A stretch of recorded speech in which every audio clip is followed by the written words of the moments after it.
Is up, everybody? We are live.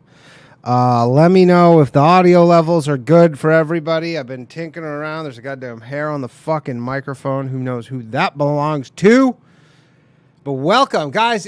It's the female dating strategy low value stream. I just decided it's such a nice day outside. Let's play two. Let's play two. So we're doing two, and we're doing bingo. Everybody, we got female dating strategy bingo on deck. So this is what we're going to do, okay? We're going to do a test run for episode 1. We're just going to try it out because I don't know exactly. We shout out to Taz from the Discord. He made the bingo card, right? But I don't know if it's comprehensive enough for... I'm just like, maybe we're all going to have bingo in 5 minutes or something, and it'll kind of be a bit pointless. So anyways, we're going to do a test run on episode 1. We're going to do 2 episodes back to back. It's going to be incredibly exciting. Thank you everybody for joining. Again, as always, if you want access to just the audio of this podcast, sorry, I'm just making some tweaks here. If you want access to just the audio, sign up at the Patreon, patreon.com/lowvaluemail, where you can get, No, I know that Wallaby. I know. So Wallaby says the idea is that there's a bunch of different cards, but I don't know how many inputs there were. So, like in total input. So I don't know how different the cards are going to be. But I guess we'll see. We'll see. I don't know. Like maybe they do them all and it'll be in fucking a minute. Anyways, thank you everybody for joining.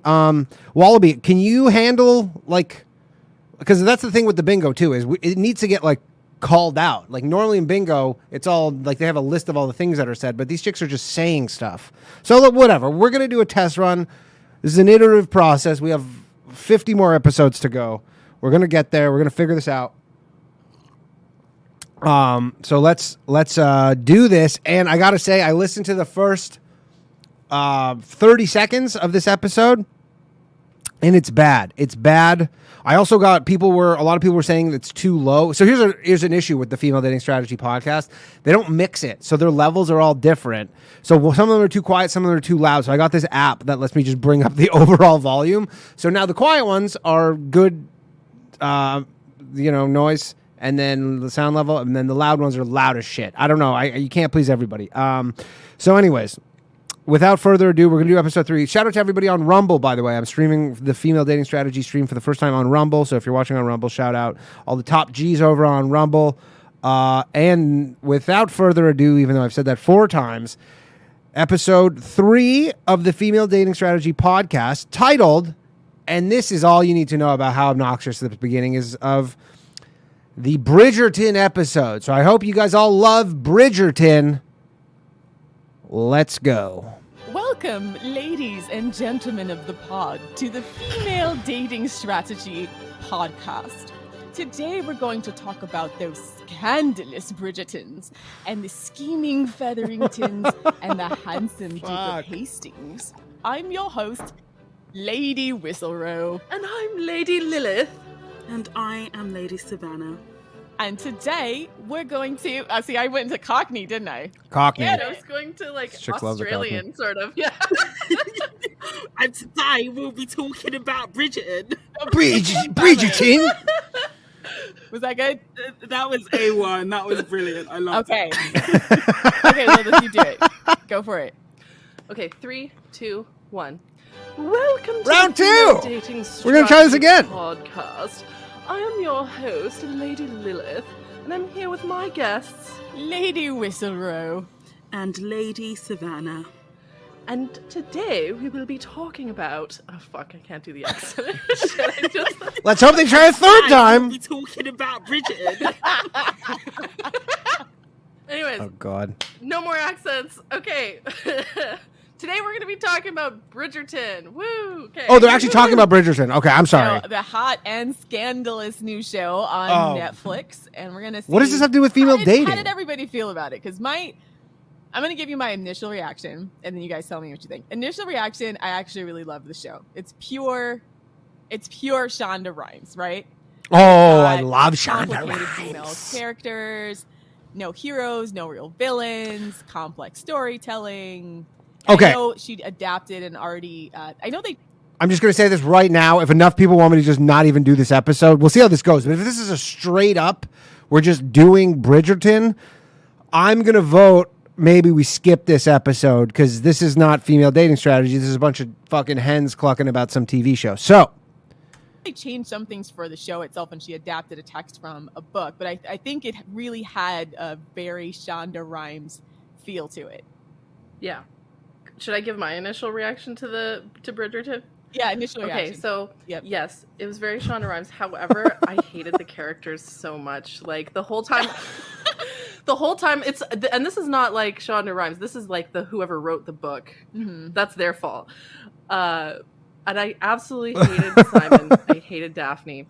Yeah, we'll give it 2 minutes. We're going to give it 2 minutes, but I'm on team skip right now. I'm screaming because like Daphne is like why would you go for the fuckboy when there's like Prince Frederick right there? He seems like such a like you two have like the same goals. You both want to have a family. Why are you going to go for the guy that's like what the doesn't fuck? want to have kids? If you want kids, like just doesn't make any fucking This is sense. what this devolved into in the third episode. Problematic themes in the show, which I think we should problematic themes.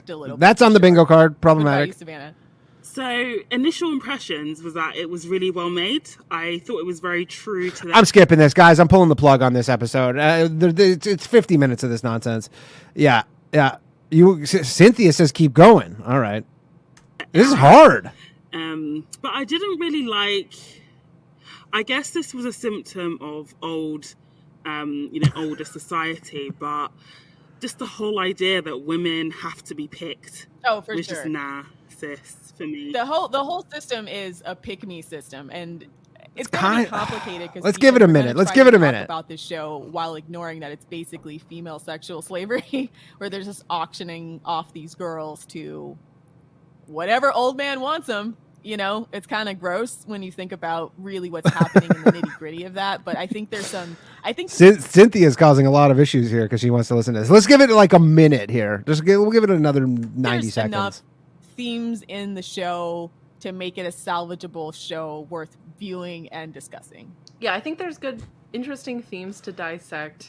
Although I will say that so like boring. I'm kind of a like historical costume nerd sort of person. Ooh. Like I'm really interested in like historical fashion history. I love historical fashion. And it just drove me crazy. They're using like machine embroidery. Oh, shut the fuck up. This is what we're talking about on the Female Dating Strategy podcast? Of the costumes that to me were just like it looks too perfect. It's well, because back then they didn't have machine embroidery. You'd be making like embroidery by hand. You wouldn't have the whole dress be embroidered. You'd have it like... Yeah, it's because it's a fucking TV show. What kind of... How... You can't watch a TV show and just enjoy the TV show knowing that, yeah, they didn't make every costume by hand? In certain, strategic areas, right? So that just like... that was just something that just drove me crazy the whole time I was watching it. But other than that, I'd say it was... Oh, and the hair and makeup and stuff. Yeah, that was also more modern. The makeup and then the fact that they were using modern music. I think they had a bunch of Ariana Grande songs that they then... put to classical music. They had Thank You Next playing in the background, which I thought was very appropriate for that scene. So, yeah. Yeah, I enjoyed it. I enjoyed it overall, but there are some elements to it that I think we should talk about. I think I'll start on... Let's discuss who your favorite character was. All right. Either your favorite character, meaning I love the energy of this character. I've never watched this show. Hate, like where you're just... We got to skip this, right? This is a skip? Every time you come on the screen... You just remind me of something negative, right? So this is a skip, right? To kick that off, I think that I'm gonna put a poll up. My favorite character is Lady Featherington, and she's I fucking love Lady Featherington. Set her up to be okay. Polls live. On. 2 minutes. So in the first couple of episodes, polls live. You see her, and she's kind of a gossip Photo away. And a busybody, and she's very short with people, and she seems really. She's just like all of them, but she's very, very obsessed with trying to get her daughters married off well. And one of the things that she does, or one of the things that makes her... I can't believe people are voting to not skip this shit. When she's charged with taking in her niece or her husband's niece, Marina. Okay, this is the most boring shit. Okay, everybody, the people have spoken. It's time to skip. All right. All right. We had a good run there. I don't know if episode 4 are going to be much better, but we are on to episode 4 of the Female Dating Strategy podcast. What's up, queens? Welcome to the Female Dating. What's up, queens? I'm your host, Ro. I'm Savannah. And this is Lilith. Okay, so this episode, is titled "Meghan and Harry versus the Royal Family: The Female Dating Strategy Podcast," episode 4. This is potential. You know what? Yes, half of you voted, but it was such a unanimous. It was like 84%, and there was like 40 people voted. So I think that was kind of all that needed because I don't think it was going to be over 50% to listen. So. And we have a great shout out to the show. Scroats. We're going to talk all things royal family, including that new interview with Meghan and Harry and Oprah that's garnering a lot of controversy right now in the British press, specifically from one Piers Morgan. What have I done? What have I done undertaking this project? What have I done? So from watching the interview with Meghan and Harry and Oprah, I mean, the one thing that kind of stuck out to me is, like, first of all, she seemed really, really naive about the British royal family. And as an American, I have to admit, I don't know that much either. So I don't know if there's like more history there that you can go into. Yeah, what have I done? The resident FDS historian will now take over and give you a whistle-stop tour of the history of the royal family, just to put the Meghan and Harry interview into more context, because it seems like a lot of the people who are watching that interview may not necessarily great restart. You didn't understand miss how the shit. royal family, works as an institution. So. By the way, Matt Curry made a good point. He says, so after the first 2 episodes, is this just a gossip podcast? If they got all of their points out in just the first 2 episodes, and then they were like, which a lot of podcasts happen, where they go, we got a good idea, and then we're like, what is this? We'll just talk shit and hang out. The royal family is essentially, like any royal family, is about self-preservation. They are all about, producing heirs and passing down their wealth, titles, and rules and customs down to the next generation so they can keep going. And so power remains with them. So in terms of the royal family, when it comes to marriage and relationships, they don't operate on the same, they don't subscribe to the same rules that we would do. So, for example, William and Harry, they have to get the Queen's permission, when they want to marry somebody. So the Queen can... Yeah, obviously, when you're like a prince, if you're in the royal family, they operate on a slightly different set of rules. I don't think you need to be British to understand that. Actually veto, their marriage if she deems that person unsuitable. This did actually happen back in the 1950s when the Queen's sister, Princess Margaret, wanted to marry Group Captain Peter Townsend. Group Captain was a divorcee and his ex-wife was still alive. And at that time, people in the Church of England couldn't remarry if their spouse was still alive. So the Queen essentially told her sister no, and her sister had to marry somebody else. It was the same story with Charles. Now, as much as Charles satisfies many, he ticks many boxes on the low value scale. He initially wanted to marry. Imagine saying that Prince Charles, even you guys, you can, and girls, so I just didn't know this, you can be a prince of England and still be low value. So it's not just about money. It's not just about money to you. Camilla in the 1970s. But at the time, Camilla was deemed unsuitable because it was common knowledge amongst the aristocracy that she was essentially not a virgin. So, wait. So he couldn't marry her because she was publicly not a virgin? So she had the pedigree and everything was fine. Ooh. Yeah, so she'd had like public boyfriends, and it was basically common knowledge that she wasn't a virgin, so she wasn't deemed suitable. And fun fact, Charles actually dated Diana's older sister. And it was basically before he dated Diana. Oh wow. Also, wasn't Prince Charles kind of a fuckboy? Like, he wasn't a virgin when he got married. Oh, 100%. He was in his 30s when, and he had a series of, girlfriends, mistresses. He was actually dating Camilla under the table before he had to end that because she wouldn't make a suitable bride. So essentially, Princess Diana walked into a marriage where, she wasn't really wanted by her partner. Because he was still pining after Camilla. So, So Charles wasn't a virgin. He was 32 when he married Diana, and Diana was primarily chosen because she had the right, social standing. She was a lady, and she was a virgin. That was quite a big deal at the time. Who was a virgin? So if we then fast forward to William and Harry's childhood, we see he went through the very public divorce of his parents. Charles and Camilla were recorded basically having quite graphic phone sex, and it was splashed all over the papers. Wait, there's a audio recording of Prince Charles having phone sex? Are we going to have to listen to that? And then we see, Harry loses his mother in a very public and traumatic way. There is actually footage of, him as, at his mother's funeral, having to walk behind her coffin in front of millions of people.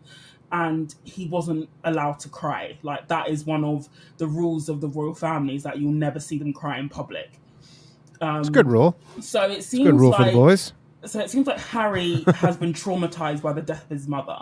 And if we look at his position, he was, they referred to William and Harry in the papers at the time as the heir and the spare, which is I'm not going to, bust out the violin for Harry as he's still a millionaire, but it's quite, upsetting to know that you'll always be second, third, fourth, fifth, sixth, fiddle to your brother, depending on how many children he has. And Princess Diana always used to say that she would always give Harry a bit more attention when they were boys, because she said William will one day be king and he will have all the attention and adulation and adoration, but Harry, won't. And we see this when he starts to become a young man. He sort of goes off the rails. So he was seen, dressing up as a Nazi. Wait, what? That is a bit off the... Yeah. What? Yeah, I was going to ask about that. It was for a goddamn Halloween party, okay? It could happen to anybody. And he was an American when he did that, wasn't he? Yeah, I think he went through a phase from 2002 to about 2008 where he just went off the rails. Like, he called one of his... Because he served in the army. And he called another soldier a racial slur. He was caught doing strip poker in Vegas. Like, he just did all the sorts of things that, I guess, a wild child, so to speak, would do. And I sort of understand that, because he doesn't really have a place in the British royal family, especially after, William, married Kate Middleton and they started having a family. He was essentially made irrelevant by the arrival of his nieces and his nephews, because it pushes him further and further down the line of succession. So we see Harry sort of having an existential crisis almost, and then comes along, Meghan Markle. Now, from the interview, Okay, right after this episode, we're going to cover the, just remind me, but we're going to go check out the Prince Charles sex tape. 100% agree with... Phone sex, not sex tape. Oh my God, imagine having to watch a Prince Charles sex tape.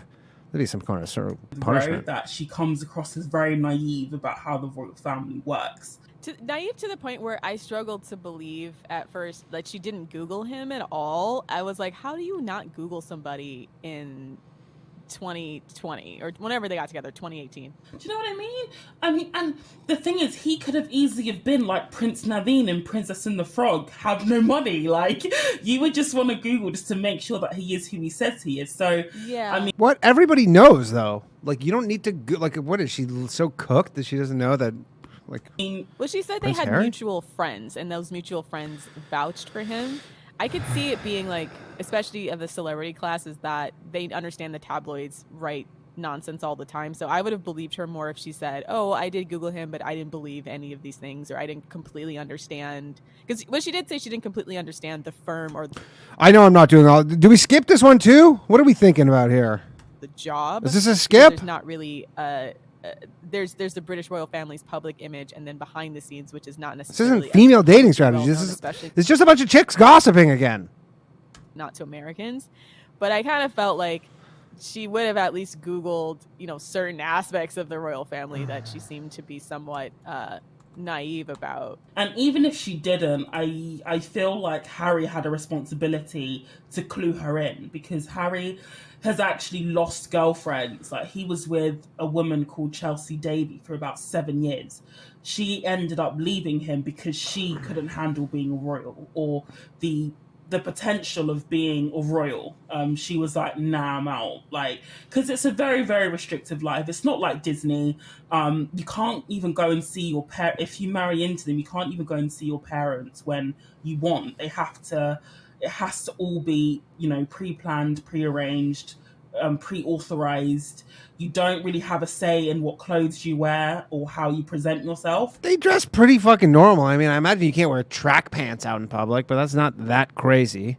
Well, she did mention, or Meghan Hey, what's did up, tech mention girl? about like wanting to go to the hospital or just wanting to just leave to go somewhere and it being like a huge Yeah, their strategies are literally just fucking gossiping about the royal family. This is their female dating strategy, is just fucking talking about the royal family? deal. You can't just leave the royal family to I agree. go to the grocery store. We're going to leave the poll open for another minute. Or Minute, 20 something like seconds. that. It's a massive undertaking every time. Oh, boo-hoo, you can't go to the fucking grocery store? Who wants to go to the grocery store? A massive undertaking and public PR job every time you're in the public. So I don't know to the extent that she was aware of that, is I think what she was trying to say. And yeah, and Harry should have clued her in, because she even said that she didn't really know that she was supposed to curtsy or how to curtsy, and then Harry had to teach her minutes before meeting the Queen. The thing is, as American, I think we don't necessarily take the royal monarchy seriously, especially since obviously we broke off 250 years ago because we were like, fuck your figgy pudding ass monarchy. Fuck your figgy pudding ass monarchy. She probably didn't think all the formalities were like real. You know what I'm saying? Like, there's the formalities in public and then there's the people. So she might have thought is more or less the same as being a Hollywood person, where you call the paparazzi to do certain PR jobs, but like behind the scenes they're just regular people. But I guess no, everything is curated. Their entire life is curated to present an image. I remember watching the news when I was in the gym, just like on the TV, there was a whole news story about her closing the door. Like, that was a whole drama where she closed her own car door.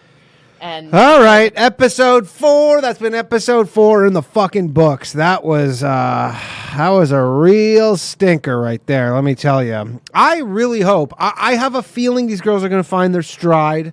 They started this podcast. It seems like they started this out of necessity because their shit got blown up and they go, we got to start a podcast. They're going to figure it out. And on the plus side, we will catch up sooner because we're not going to do these crappy ones. 80%, if you're listening at home, we got 81% saying, which is basically the same number as the last one. 80% of people want it over. All right, on to episode 5 of the Female Dating Strategy Podcast. Vice Media comes for the queens is a little bit better. Okay, we got Vice Media. This is episode 5 of the Female Dating Strategy Podcast, entitled Vice Media Comes for the Queens, from what day is this? Was this? I don't know. Who gives a shit? Let's go. What's up, queens? Welcome to What's the up, Female Dating queens? Strategy. I'm your host, Ro. I'm Savannah. And this is Lilith. Okay, we're going to address that Vice article. Okay, now we're talking about the female dating strategy. There's a lot of stuff in there that, quite frankly, is very dishonest in its coverage, and in other ways very offensive. Vice dishonest? Well, I never.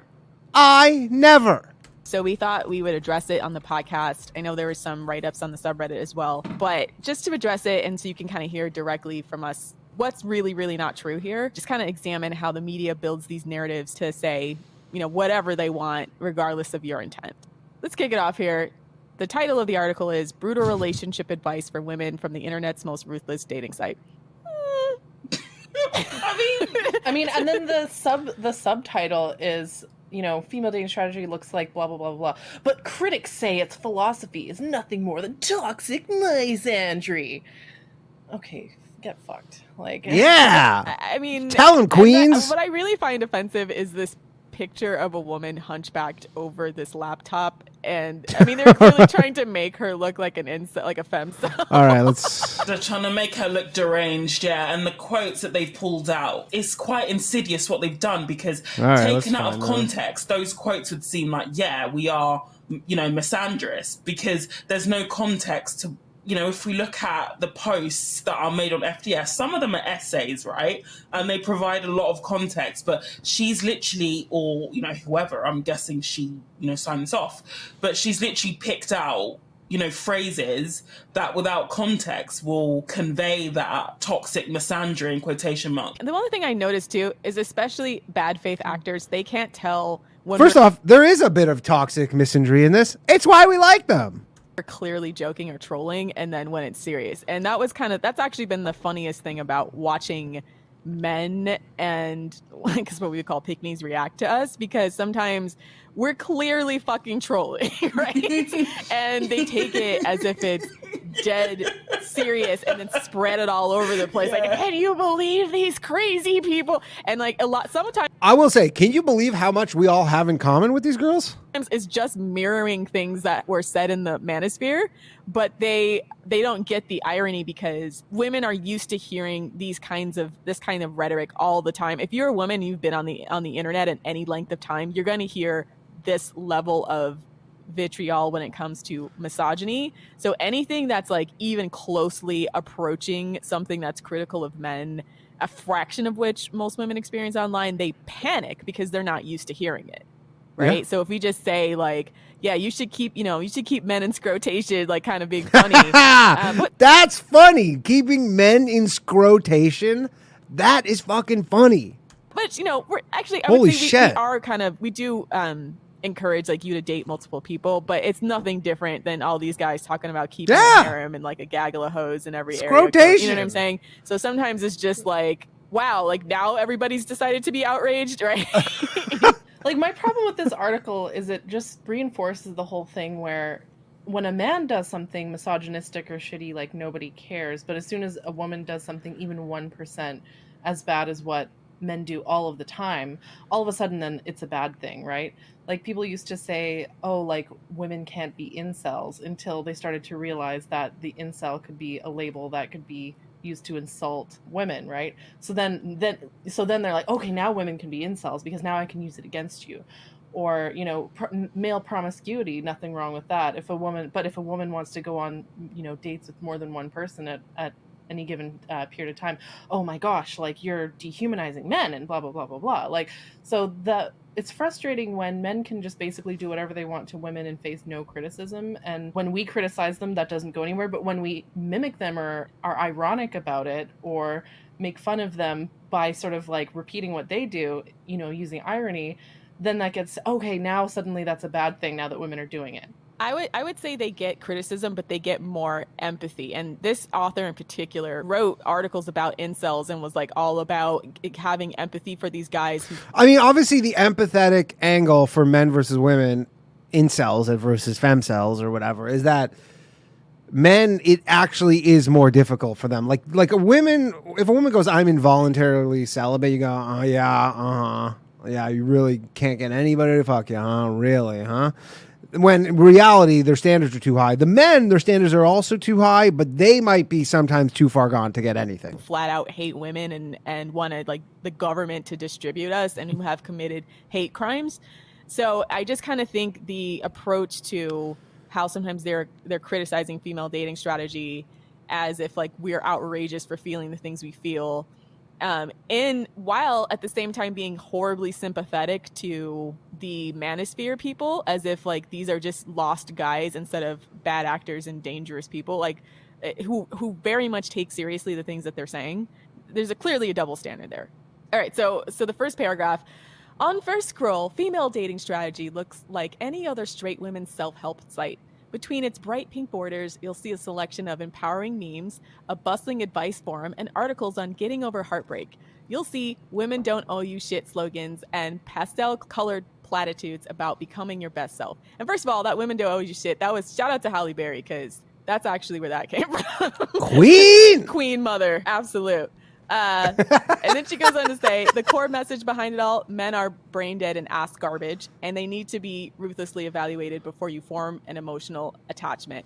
First of all, fact. Right? Yeah, men and women evaluate their partners differently. That you should evaluate men before forming an emotional attachment. I'm still crying at the ass garbage because I'm like, I don't know where that came from. It was probably... I don't know where it came from either. You can find... The thing is, like, because it's Reddit, and if you're on Reddit, you could go to any sub and you'll find whatever you're looking for, right? Because It's an open public forum. We, as much as possible, try to curate our comments, but we have plenty of people that make it through the newbie flare, and they say whatever, right? They say inflammatory stuff, and so I'm sure, like, if you look at it, I'm sure somebody said it, but it kind of cracks me up that it's more or less, they're running with this in particular. And I think, like the next line, even if you think you've met a decent one, you should... By the way, James says something that we all want to know, and I looked into it. So James says we all need to know what these chicks look like. They all have Twitter accounts. If you go, there's a Female Dating Strategy podcast Twitter account, and then they link to all their accounts, but there's not dummies. There's no photos of them anywhere. Not that I can find. Remain on your guard. It's almost comes across as, we are being almost paranoid, even though it's been well documented that sometimes especially in intimate relationships, which are actually the most dangerous place for a woman to be in, a woman is more likely to be murdered or raped or attacked by a man that she knows than anywhere else. It just seems incredibly dismissive of a lot of women's experiences. We've all heard of that or had that relationship where everything was great for the first 3, 6, 12 months, and then all of a sudden we're in a relationship with somebody that we don't recognize. And this is, well documented in books like Why Does He Do That, for example, where... Why does she do that? Creep, that happens. Abuse creep, like, it's a real thing. That is how they lure people in, by being nice to them, by making them feel on top of the world. Love bombing. Abusive guys don't punch you in the face on the first date, right? It's like the boiling frog theory, where if you put a frog in a pot of hot water, it'll jump out. But if you put a frog in a pot of cold water and then slowly turn up the aggression and the heat, then a lot of times it'll boil to death. So the on guard portion is because of the fact that you can have abuse creep. It's never that bad until it is bad until suddenly you're boiling alive and you're like, how did I get here? And that's how these guys work. And if you're not aware of that, never that bad until it always look at the first 3 months when they were love bombing you as reflective of their character rather than evaluating them on a long-term basis, which needs to happen for your own self-protection. Yeah, and so then by extension, by saying, even if you think you... By the way, is anybody keeping track of the bingo? What's going on with bingo? I can't manage the bingo at the same time. Let's just love bombing, because I don't... Okay, love bombing occurs just because they use this term a lot. This is a common term. Occurs when someone bombs you with extreme displays of attention and affection. Although it can be a positive aspect of the beginning of a relationship, it can lead to gaslighting and abuse. I mean, guys are trying to get laid at the beginning of a relationship. Yeah, they're fucking pulling out all the stops. Obviously. I mean, girls too. Maybe they don't do the love bombing because it's it doesn't, the power dynamic doesn't work in that sense, but they just, they talk to you a lot. Yeah, because they're trying to get laid. Yeah, guys will communicate you more when they're trying to get laid than when it's clear that you don't want to fuck them. What kind of fucking term is that? Isn't one you should remain on your guard, and then framing that as though that's unreasonable. It's so insulting to the millions of women out there who have had exactly that experience where, he seems decent at first, and then you let your guard down, and that's when the abuse starts. Yeah, if you want to protect yourself from abuse, you should have your guard up. Yeah, I think we're really big advocates of men showing their character slowly over time and really, really almost ignoring their behavior during the first 3 months. There's certain markers that you should reach, but really, really saying, hey, the person you meet in the first 3 months, that's a representative of who they are. The person you're going to meet over the next year, pay attention to these little red flags that seem small to you or that you justify in your head, because those things more than likely grow into big issues along the line. Because if they're on their best behavior in the first 3 months and they're already showing, what we would call yellow and red flags, then it will only escalate from there. Yeah, probably. So I think I agreed with you, Lilith, that they're really trying to make it seem as if that's an unreasonable expectation or unreasonable vetting strategy for women to have. But again, Vice hates women having boundaries, like a lot of these media magazines I've come to understand do. That every time they say you have a choice, but if we make boundaries, suddenly everything that women want to do is crazy and unreasonable. And I don't like being gaslit like this by this kind of bingo article, because I actually think they're putting forth a dangerous idea that women don't have a right to do that, right? Yeah, agreed. Moving on to the next paragraph, thinking... What world are we living in where these chicks are like, Vice is dangerous to women? Crazy stuff. In quotation marks, is, detrimental to your safety, reasons one poster. I feel like this is aged really badly, given the events that have happened in the UK, and the fallout where women en masse are essentially saying, look, we're not saying it's all men, but we don't know which men. So therefore, it's wise to be wary of all men because... Okay, I would just like to make it clear, and the great Artie Lang said this on a podcast once, and it has stuck with me for a long time, okay? It's not just men. Like, he said it, he goes, his dad gave him this advice. He goes, you got to find the right broad. That was his... And I'm like, look, I've seen it in friends of mine, and people are like, you find the right chick, find the right guy, it could be great, or it could ruin your fucking life if you're wrong.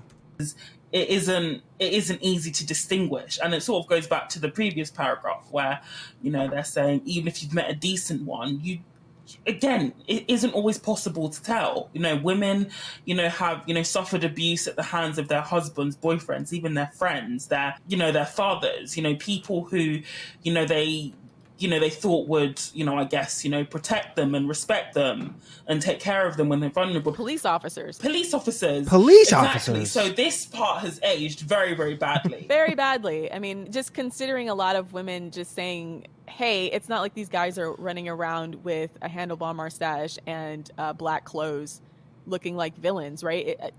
To the average woman, these guys don't necessarily present immediate red flags to us, and a lot of that has to do with... Neither do women, though. You never know. I think a lot of it has to do with articles like these, where they gaslight women out of their self-protective instinct and second-guessing themselves when they encounter things that should be deal breakers. And this is why I think it's so important for us to address this publicly, because I feel like this is exactly the kind of thing we're talking about when it comes to the media, where they're always saying how we have choices, and then when we don't make choices they think we should, they're always saying that women's boundaries are wrong.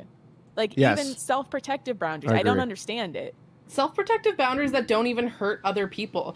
These aren't like outrageous ones, quite frankly. Yeah, we're just saying block and delete. Like, our boundaries are not even like causing harm to other people. It's entirely about our own protection. This is not like the red pill where they're saying, oh, I'm going to videotape every sexual encounter so I don't get accused of rape. Like, we're just saying, like, be reasonably on your guard. Look for those red flags. That's just basic self-preservation advice. That's what you have to do.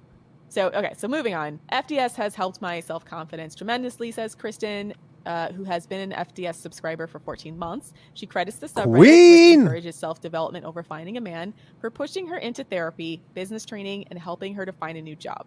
My self-esteem has been nothing always, she tells Vice over Reddit PMs. But through FDS, I realized self-improvement should be the main priority, which I appreciate the really good feedback that we got from this person. And I have to say, part of the reason that we keep doing this is because of the feedback that we're getting for women. That's why I keep doing this, finally, guys. I feel such a relief off my shoulders to know that other women even virtually support me, right? A lot of women are out here with no support.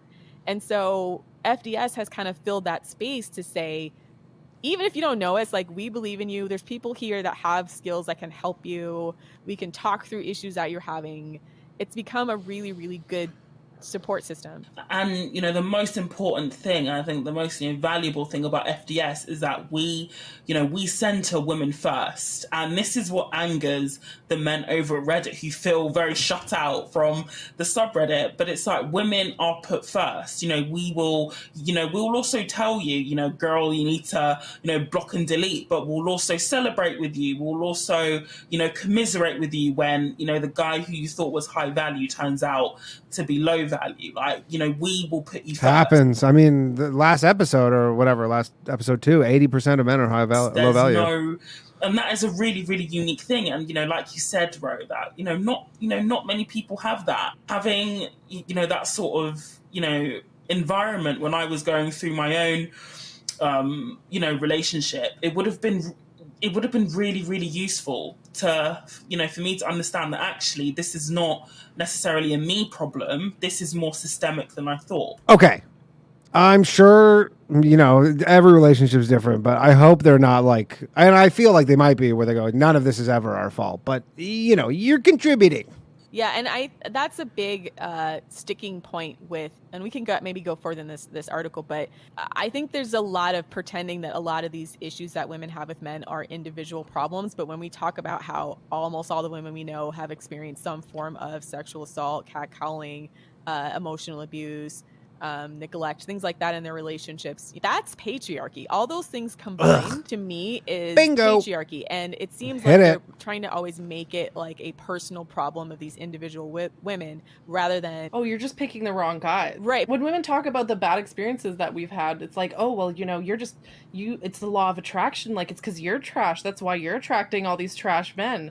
No, it's because men are objectively trash. That's just a fact. It's a pervasive. I don't know why that's so funny when they're just like, yeah, because men are shit, every single one of them. And go, yeah, you're going to die alone, though. I understand that you're trying to help all these women, but you're going to help all these women die alone if that's, the overall starting point is just all men are trash. It's a cultural problem. And also, like, my excuse that. Wait, did you guys actually get bingos? Is these are full bingo cards? One? We got full. Yeah, so it might be too easy.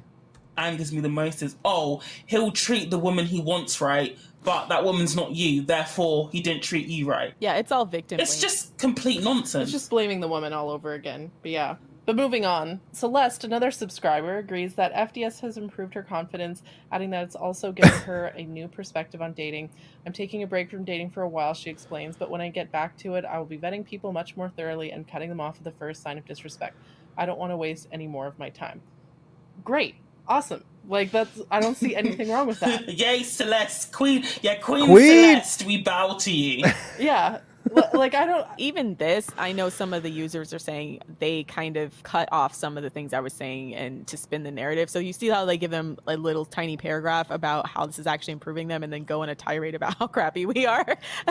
But, I feel like... It's lip service. Yeah, it's lip service. Yeah, she's just paying lip service like, oh yeah, I'm just going to quickly acknowledge that a lot of women do think that FDS is great, but now I'm going to spend like 80% of my article talking about why it's trash. Or why they're wrong for thinking that FDS is a good thing. Right. So the next paragraph, and I know someone posted screenshots of Dominique contacting FDS. According to its anonymous founders, FDS was created to counter the misogyny of the manosphere. It wanted to offer women practical advice to deal with growing hostility from the men's rights movement, while also building their self-esteem so they can thrive in an oppressively patriarchal society. I mean, fair enough. I would say it wasn't necessarily, well, I don't know, because again, there's sort of like the pre jammies and average FDS, and then there's like the post. What did they just say? Jammies and average FDS. So jammies I don't really know like exactly, what it was, before I got there. But I mean, as far as what from discussing, I think with jammies and average is that more or less there was a virulent stream of men on Reddit who would flood all the relationship and dating and women's subs with they're not all men and challenging women's boundaries all the time and always trying to normalize really unreasonable things. Discoing is back. And I mean, I gotta say, I've been in a few, not a ton of relationships, but chicks are also trying to normalize unreasonable things. I remember somebody citing this in particular about a woman who was pregnant and her husband had broken their dog's legs and it's like a fit of rage had that's fucking crazy. Broken the dog's legs, and it was almost like everybody in a relationship advice was that person should be in jail for a long period of time if you get in a fight with your girlfriend and then you break your dog's legs. Fuck that. You guy might be having some anger problems. You should go to counseling. And then counseling? A lot of the women were like, no, you're pregnant and you're at high risk for being abused. Get out of that situation. Like, why are these guys telling you to, in any way, shape, or form? Counseling? What the fuck? He broke the dog's legs? Yeah, you're past counseling at that point. Do anything but immediately even protect yourself. And that's the kind of thing that, if you're a woman sharing advice from other women and know the statistics about how pregnant women are often at high risk for abuse, especially homicide, that you would see that as like a bellwether that this man is dangerous and to leave rather than all the men who are sympathizing with the man. Like, oh, he's probably just stressed out right now. I'm like, who the fuck? What person read that account and they go, you know what? He's probably stressed out. So he broke the dog's legs? Like he's in the mob or something? The dog owed him money? No way. Excuse me. Why are you like, no. Full stop, leave. Yeah. And then the women who say, no, just break up with him are always ridiculed of like, oh, people are always saying to break up on this website, blah, blah, blah. Yeah, if you have to go to Reddit to talk about your relationship, it's probably too far gone to be saved, okay? It's probably in its death throes, to be honest. It's already too late.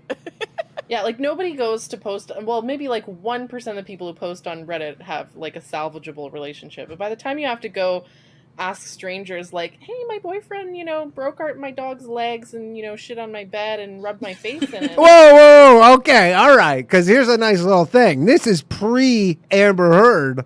So we found out it's not the guys doing the shitting on the beds, it's the chicks. Like, am I missing something? Like, maybe I should. Sad part is that's not even an exaggeration about some of the stuff that you see on Reddit. I remember there was another one where I think a guy was poisoning smoothies, his wife's smoothies, or putting his cum in his wife's smoothies. Okay, first off, that's not poisoning. That's super fucked up with your cum in your wife's smoothies, but it's not poison. At her, like stuff like that. Oh, did you read that one? First off, what's the point of that? It's like you're putting cum in your wife's smoothies. It's like it's your wife. She's obviously probably tasted it at some point. And then if you put in she's not tasting it. Like it's just a little thing that you get satisfaction from, I guess.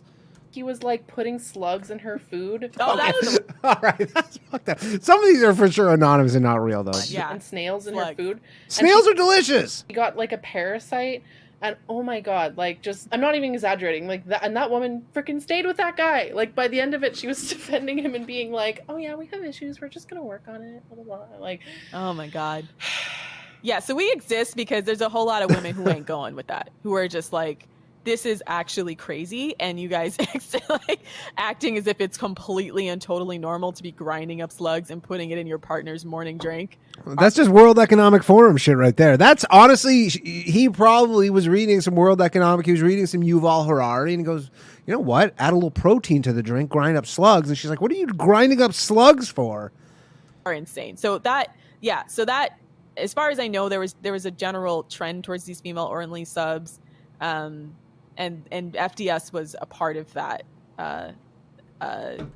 trend. One of many subreddits that were women only.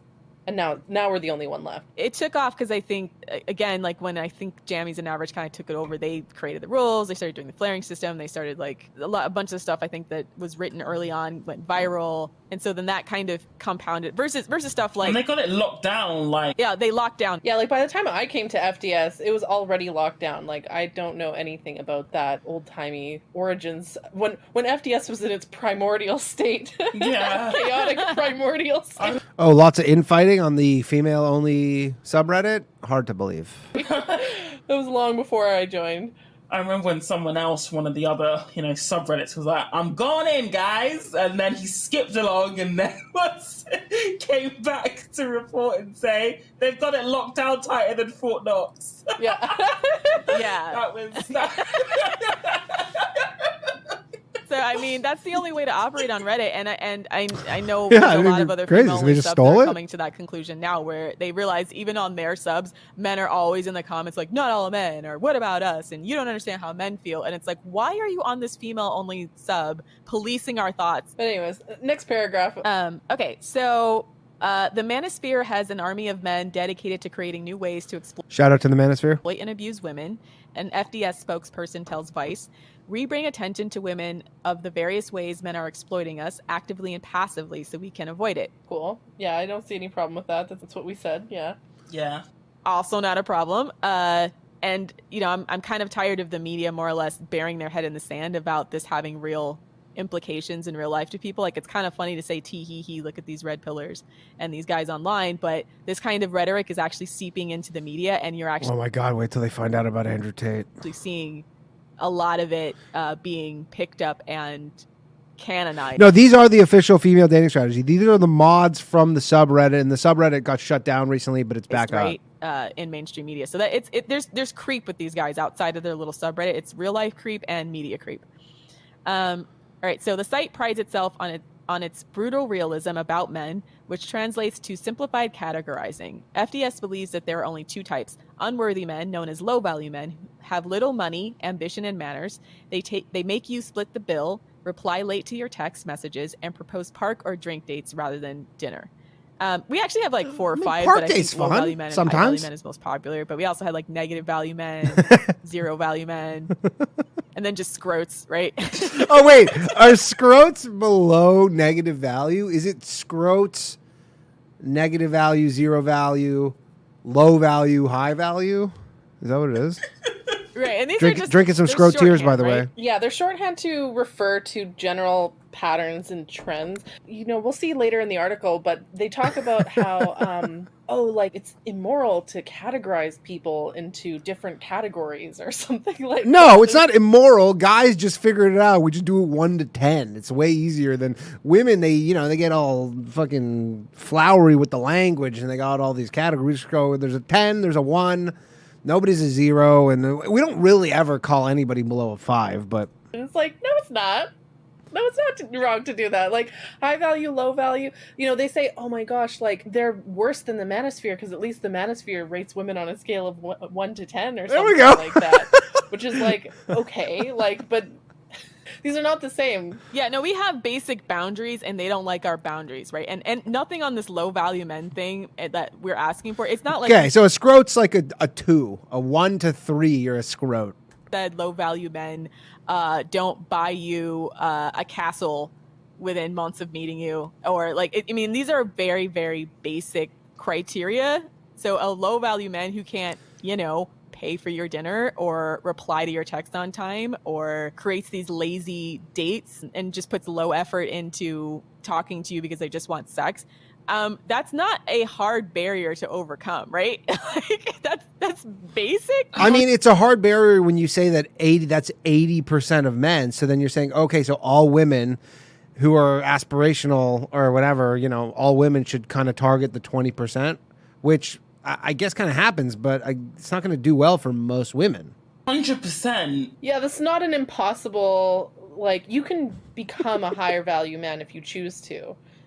Just most of them choose not to, so that's on them. Right. Most of it's based on character and not necessarily, all the superficial stuff that people try to claim. Like, listen, we don't police women in their wants. So if they're like, I want a 6-foot man with 6 figures, we're like, go ahead, queen.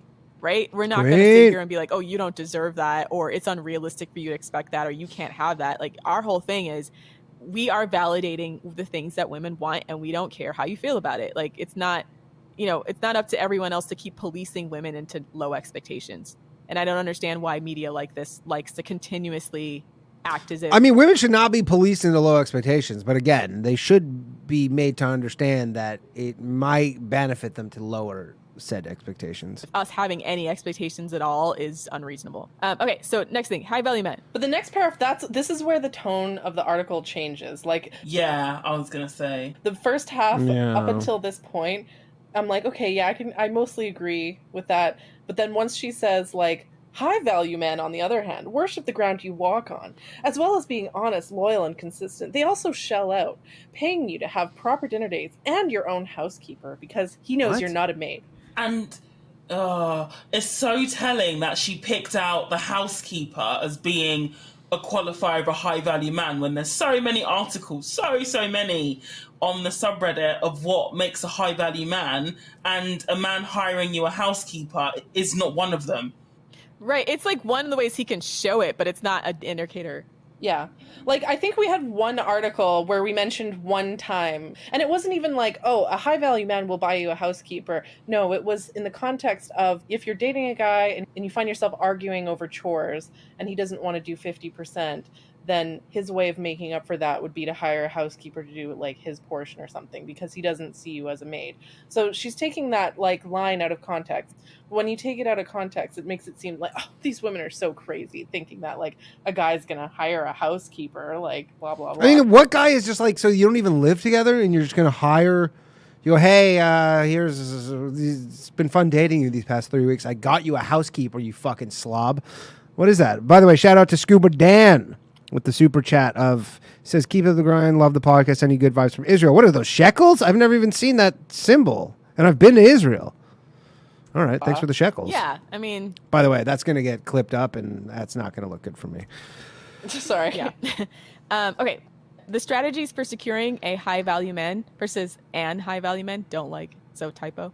The strategy. Oh yeah, that's definitely a high value move, is being a fucking man. High value man are thorough and extensive. The FDS handbook lives across over 80 subreddit threads, and like the manosphere, comes complete with its own language. Pick niches are women who are desperate or who degrade themselves for men, which she puts in quotes, which I'm like, I don't know what she means by like putting degrade, quote unquote, themselves for men. This behavior can lead to Cockholm syndrome, where they end up defending the Cockholm syndrome? That might be as good as scrotation. worst men beyond all logic or reason. Yeah, like you, Picmisha. Right. Picminique is one of these women who defend the worst men beyond all logic and reason, okay? The other thing too is like all Reddit subreddits have sublanguage. So I also think again it's like they're trying to paint this idea that's very sinister. Almost like a cult. As if every subreddit doesn't have its own sub language. Like the nomenclature that these chicks have is actually hilarious. Always shorthand. I mean, have you seen Wall Street Bets lately? Like, it's hilarious, but it's also... Yeah, but you don't see them being compared to the manosphere. Like, the manosphere subreddits are not the only ones that have their own in-group jargon. Like, every single group of people, online and offline, have their own sort of unique vocabulary. True. If you go into any organization, I'm sure they will have a glossary of acronyms that only people within the organization would understand. It's actually quite normal, to be fair. Yeah. There's nothing sinister about it. Yeah, it's like a community building thing. Okay, and in order to level up from the state and achieve queen or dream girl status, women have to build their self-esteem and avoid scrotes, dickheads, otherwise known as most men. They can do this in a number of ways, including focusing on their career or having a few men in scrotation. Okay, I don't see what's wrong with any of that stuff. Yeah, and I don't see what's wrong with replacing man with woman there. If the level up literally, like, I know tons of guys who that's how they operate with women. Nothing wrong with pretty that. independent of how you are dating with men. So I maybe will say that is like the level up, is focusing on building your self-esteem, focusing on building your independence, and creating a sense of boundaries. And then the dating part is also like once you get into dating to kind of help you vet through men quicker, right? Rather than getting too focused on one guy or letting one guy impact you too soon because you haven't his character hasn't yet been revealed to you. So, but that's I don't even think we're the only people that have come up with that, to be fair. Like there's a lot of dating advice, like, oh, date. And from listening to older women, that used to be the normal thing, was like where you casually dated till a guy claimed you. Yeah, exactly. This is what I was going to say. Like it was quite normal to be courted by several men. And I think especially if you are looking... it gives you perspective if you're seeing, multiple people at the same time, but then people think that seeing, multiple people is synonymous with, having sex with all of them at once, which again, it could be. Feeds into attitudes about women's sexualities, but that's a topic for a different podcast. Yeah. I feel like that paragraph specifically, if you are an FDSer, you won't see anything wrong with that. But if you're a pick-me or like a scrote, you're going to read that and be like offended. Because the line of like, to level up to achieve queen or dream girl status, you mean I have to work on my self-esteem? And I have to avoid men who are dickheads? Oh my gosh, they're saying that most men are dickheads? Oh my gosh, that's so offensive. And the idea of women having multiple men in their like dating rotation that they're not having sex with makes sense to an FDSer, but is offensive to a low. I mean, first off, you don't. I don't know what other guys are like, but I know all my friends, and you're like, yeah, you don't have multiple men who are like you're not in your rotation that you're actually dating and not sleeping with. I doubt that. I highly doubt that. You might be talking to a ton of them, like whatever, casually. Value men. Yeah, looking at how high value men respond to us versus low value men, and that might be its own show one day. I mean, you can definitely tell that first of all, we touched a nerve, but also like this is not offensive to any man who is going to be good for you, quite frankly. Okay, so next paragraph. FDS has tactics on practically everything, including the classiest way to ask for a napkin in a restaurant and the best way to put on a coat. There's even guidance on the dream girl way of listening to your partner's secrets. You have to be silent for a bit and then say, "Thank you for telling me that." So this is like just soft skill stuff, right? Like that's... Okay, so for the tactics, I've literally never seen the article she's speaking of.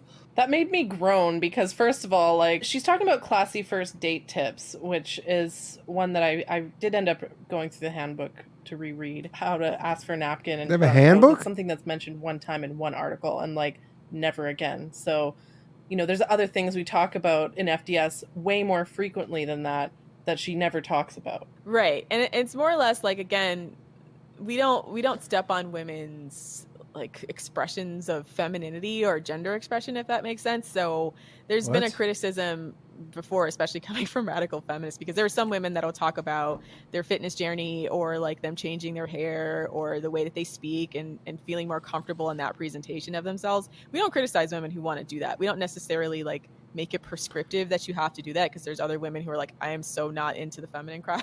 Like, and that's fine too. Like, everyone is deserving of a high value male, you know, regardless of how you. No, they're not. You're specifically saying that not every woman can get a high value male because there's just not enough high value males. That yourself, and that, you know, if you're hyper feminine versus women who are more like, you know, non-conforming, it doesn't really matter for all intents and purposes to follow FDS. Like, I think there's wisdom in all of those different presentations. But if women who like that sort of thing want to talk about it, we don't standard shame for them. If that's the standard that they want to hold for themselves because it makes them feel good and they feel like, I want to present a way that I want to be treated and I want to be treated like this, then having these, I guess, quote unquote, class signifiers or classy ways of doing things is a way to signify this is the level of treatment that I expect. Is there a classy way to ask for a napkin? What is going on? These chicks are fucking robots. Yes, the code that I just punched in when I went off the screen was I was turning the air conditioner because it was freezing in here. Women are warned off having sex in the first 3 months of courtship and told to avoid at all costs moving in with a boyfriend before marriage. After all, for men, a live-in girlfriend is just like a video game achievement that unlocks regular free sex and half of your rent. Why would they want to marry What? you after that? I mean, yeah, like, facts. Doesn't the science say that? They've done studies where they say that cohabitation actually lessens your chance of getting married. And it's not us saying that. Yeah. And guys, just so you know, I am moving in with my girlfriend in 2 days. This is your chance of getting divorced. And, you know, she also completely glosses over the fact that, you know, sex, I mean, you know, this is an issue with Vice in general, who are, you know, trying to push, you know, BDSM down everyone's throats. But it completely glosses over the fact that sex is scientifically risky for women, even more so than men. This isn't just about us being... Oh, so now they're scientists. Prudes. Like, men can't be tested for HPV, for example, but they can spread it to women. And just, the physical differences between us. I know everyone's trying to pretend that it doesn't matter, but I don't like the idea that I can't operate in a place that feels comfortable for me because it's somehow less feminist to prioritize what I think is the best way to operate based on my risk factors and what I'm likely to get out of the situation. I mean, everybody should be operating on their own, you know, like what they want. There's nothing wrong with that. Anyways, next paragraph. Needless to say, FDS is divided. Sorry, I'm having a problem dealing with the bingo, by the way, right now, because it's hard for me to track. So, but we'll take a poll after the end to see how the bingo went, and then we'll start doing more like and not just among men's rights activists. Many of their views come across as this is my favorite one, actually. This is the money shot right here. This is the money shot. I'm listening. Many of their views come across as simplistic, strange, and mean-spirited. Women are told not to date any... I'm a strange bitch. Yeah. Women are told not to date men with mental illnesses, for example, or anyone struggling with their finances. One-night stands are a no-no, as are men with small penises. Forced vasectomies are good, but sex and pornography are bad. The moderators are also proudly kink-shaming, claiming that BDSM and polyamory are disrespectful and only ever explored for the man's benefit, rather than because a woman might have a genuine interest in it herself. I love how much these chicks hate Vice. Fuck off. Okay, so this is a complete car crash of a paragraph, to be honest. There's a lot here. Just don't even know, like, you know, where to start. You know, the post where she linked to when talking about, you know, forced vasectomies was actually in the context of I think it was an American lawmaker raised a bill about, you know, saying that men over 50 should have mandatory vasectomies. And it was more framed in a way where it said, you know, look, you know, men don't like their bodies being controlled, so why is it okay to control, women's bodies? It was framed because you're so goddamn irresponsible with them, ladies. Context. It wasn't like saying, Yeah, it was a protest. It was a protest bill, essentially. It was not serious. And we were not saying, oh yeah, let's go ahead and let the government... It would have, first of all, it would never have passed because it's like all male lawmakers in Alabama, okay? So, yeah, like it would have never passed. It was just to prove a point over like, oh, you have no problem with legislating women's bodies. Let's show, how you might feel if, we legislate men's bodies. And they have a bunch of priceless clips for men after that saying like, oh, well, I don't want to be told by the state what to do with my body. Gee, you think that women might have similar feelings. Right. And we're not saying it's good for them Unless it's the COVID vaccine. Oh, shit. My channel's done. to get vasectomies. I'm like, that's the other thing. I was like, saying that we're saying it's good. I was like, the entire article she links is just everyone saying, oh, this is hilarious, right? like let them feel the force of the state on their bodily autonomy for once, right? But not because anybody seriously thinks this should pass. Yeah, like there's no one from FDS going out there hunting men with knives, like, snipping their tubes against their will, okay? Like That's to be determined. Yeah, and then the first paragraph about her, like, women are told not to date men with mental illness or struggling with finances or who have small penises. And I'm like, that's not strange. Where's the problem, sis? Because I'm not hearing it. Like, what was the tweet? It was like, oh, Vice thinks it's strange that women don't want to date guys who with small penises who are broken, mentally ill, and also who are sexually aroused by beating them. Like, weird, huh? Like, yeah. Those guys will still find laugh, someone. But I'm also kind of angry at it because, like I said, this is how the media continuously gaslights women out of basic standards, right? Like, listen, not every woman... Like, it's crazy that they're of the position that Vice is anti-woman. It's amazing that, you can read... And maybe they have a point, but it is crazy that that's their position. It's a guy with a massive penis or anything like that. And I know...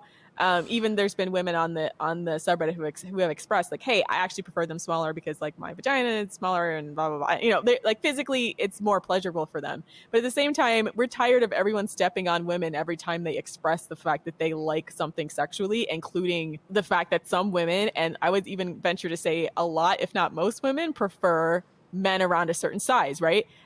Slightly above average to average size. Like, we're not walking back from that. We're not. Wait, y'all don't like a nice micro peen? Darn it.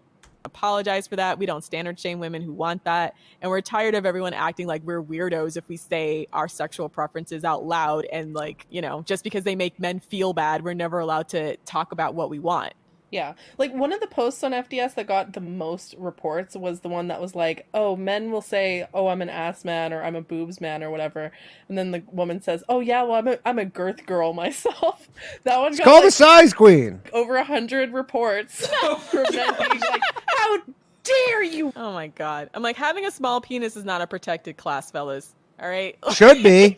Like, they literally cannot handle even 1% of the treatment that they level against women. And it's like, there's so much whataboutery on those, we see men saying, okay, so if you like, bigger penises, can I like a woman with big boobs? I'm just like, well, yeah, you can. That's the thing. Like, you're entitled to your standards. You were never going to shut up about that. It's not like you were being silent this whole time, right? Like, they already say that. Yeah. Yeah. When were you guys not talking about that? You're entitled to your standards just like I'm entitled to mine, but I'm not shaming you for yours. You're in... I mean, they kind of are sometimes, but they don't love hearing it, especially if they're not that. Messages in DM shaming us for our preferences. It's just very...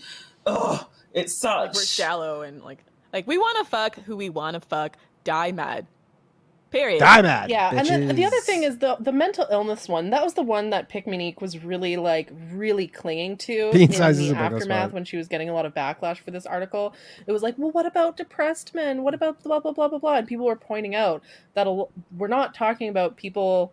Like, first of all, we tell both men and we all know what they do with depressed men. They go, "You're out." Women not to date until you have your mental illness under control. We're not saying like, oh, if you're someone who's ever had a mental illness, you're permanently ruined. No, we say that both men and women should get their mental illness under control before they go out and date, For men and women, it's very different reasons. For women, it's because when you go out and date when you're mentally ill, like depressed, anxious, whatever, it makes you much more vulnerable to predation and abuse. With You hear that, boys?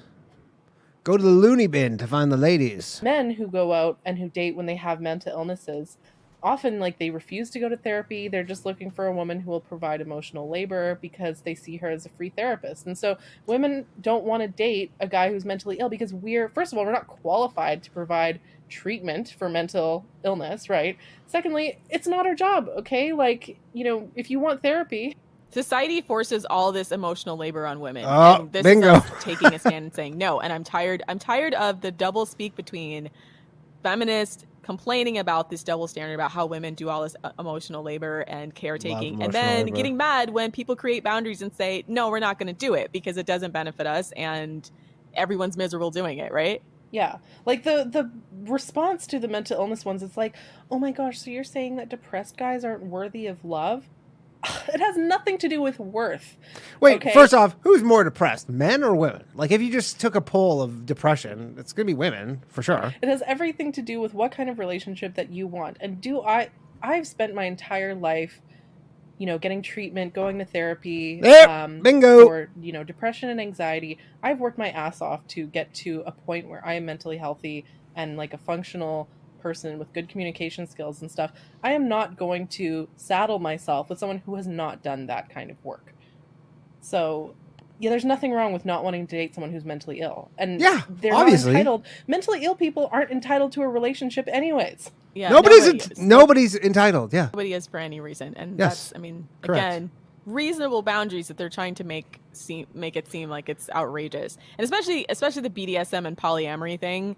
Someone responded to this article on Twitter about how even in the context of them exploring BDSM and polyamory for their own benefit, the thing that we've repeatedly said is that a lot of the men who are attracted to this are not safe dudes to be around. It doesn't even have to do with just women being interested or not. It's just that, like, recognize that you're putting yourself in an extremely vulnerable state, and don't just look at it from like what you desire, but also look at it from the perspective of what kind of men are motivated to do this. And when it's really, really telling that the media never wants to talk about BDSM and polyamory from the perspective of straight men who are into this kind of thing, because I think women would be fucking horrified and run screaming away from the practice for the most of the time, because the guys who are into the sexual domination. Didn't they have like a whole movies about 50 Shades of Grey? Wasn't that the whole thing? They had all these movies. Humiliation this chick stuff of women, and they always try to like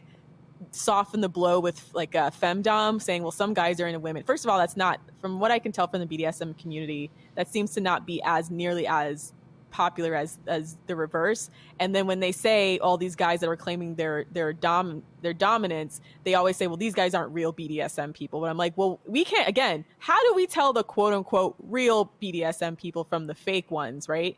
Like, wait until they violate your consent boundaries and now you got to deal with that trauma. Like, it's like they almost don't want to admit that this is a thing that men do for the specific way of, for the specific purpose of being able to abuse or sexually prey on women. I thought the BDSM thing was for guys to get abused by women. Like, I thought that was the whole BDSM thing, was that guys are treated like shit and chicks like put on high heels and step on their balls and stuff. Am I wrong here? Already vulnerable and are already vulnerable because they are sexually attracted to abuse. Exactly. Then the media will gaslight women by saying it's all about the Bingo. woman's choice and focusing on the woman's choice. But they never focus on the sort of man who is into that, because the most of the time they are in fact toxic. Men who get sexually aroused by beating women, or men who act like their sexual orientation is polyamorous. Okay, I'm sorry, but being a promiscuous man is not a sexual orientation. Yes, it is, ladies. Yes, it is. Thank you to Vice for all that. Okay, it's not like being a lesbian or being gay where you have no choice. You absolutely... They're talking about such a tiny subsection of the population, too. I think this gets amplified so much in media. We go, oh, yeah, there's so many people who are poly, when in fact it's like, yeah, it's, I don't know, less than 1%. Absolutely have choice over, whether or not you fuck multiple people or just one at a time. And again, the hypocrisy here, and I keep saying this, but like the right and the left has their weird sacred cows. It's like the word submission when we talk about BDSM, where I have heard the exact same thing come out of the mouths of like Christian people when they talk about, oh, the wife is submissive, but she really has the power position. They say the same thing in BDSM, where it's like, oh, the submissive has the power position, not the dominant. And it seems like they're gaslighting people to believe something other than what the words means. It's like, stop fucking lying to me, okay? Like, we know what words mean. When we see a guy beating a woman, we know that she's not in control. Okay? What if she's asking him to do it, though, which is sometimes the case? Sometimes, legitimately, they're just like, they are asking. And I'm not saying like they're figuratively asking for it when the boys are having a chat and goes, just kind of ask. Like, they're literally like, hit me. Okay? That's just the simple reality of it. Well, and not even that, like, it's weird having grown up and seeing.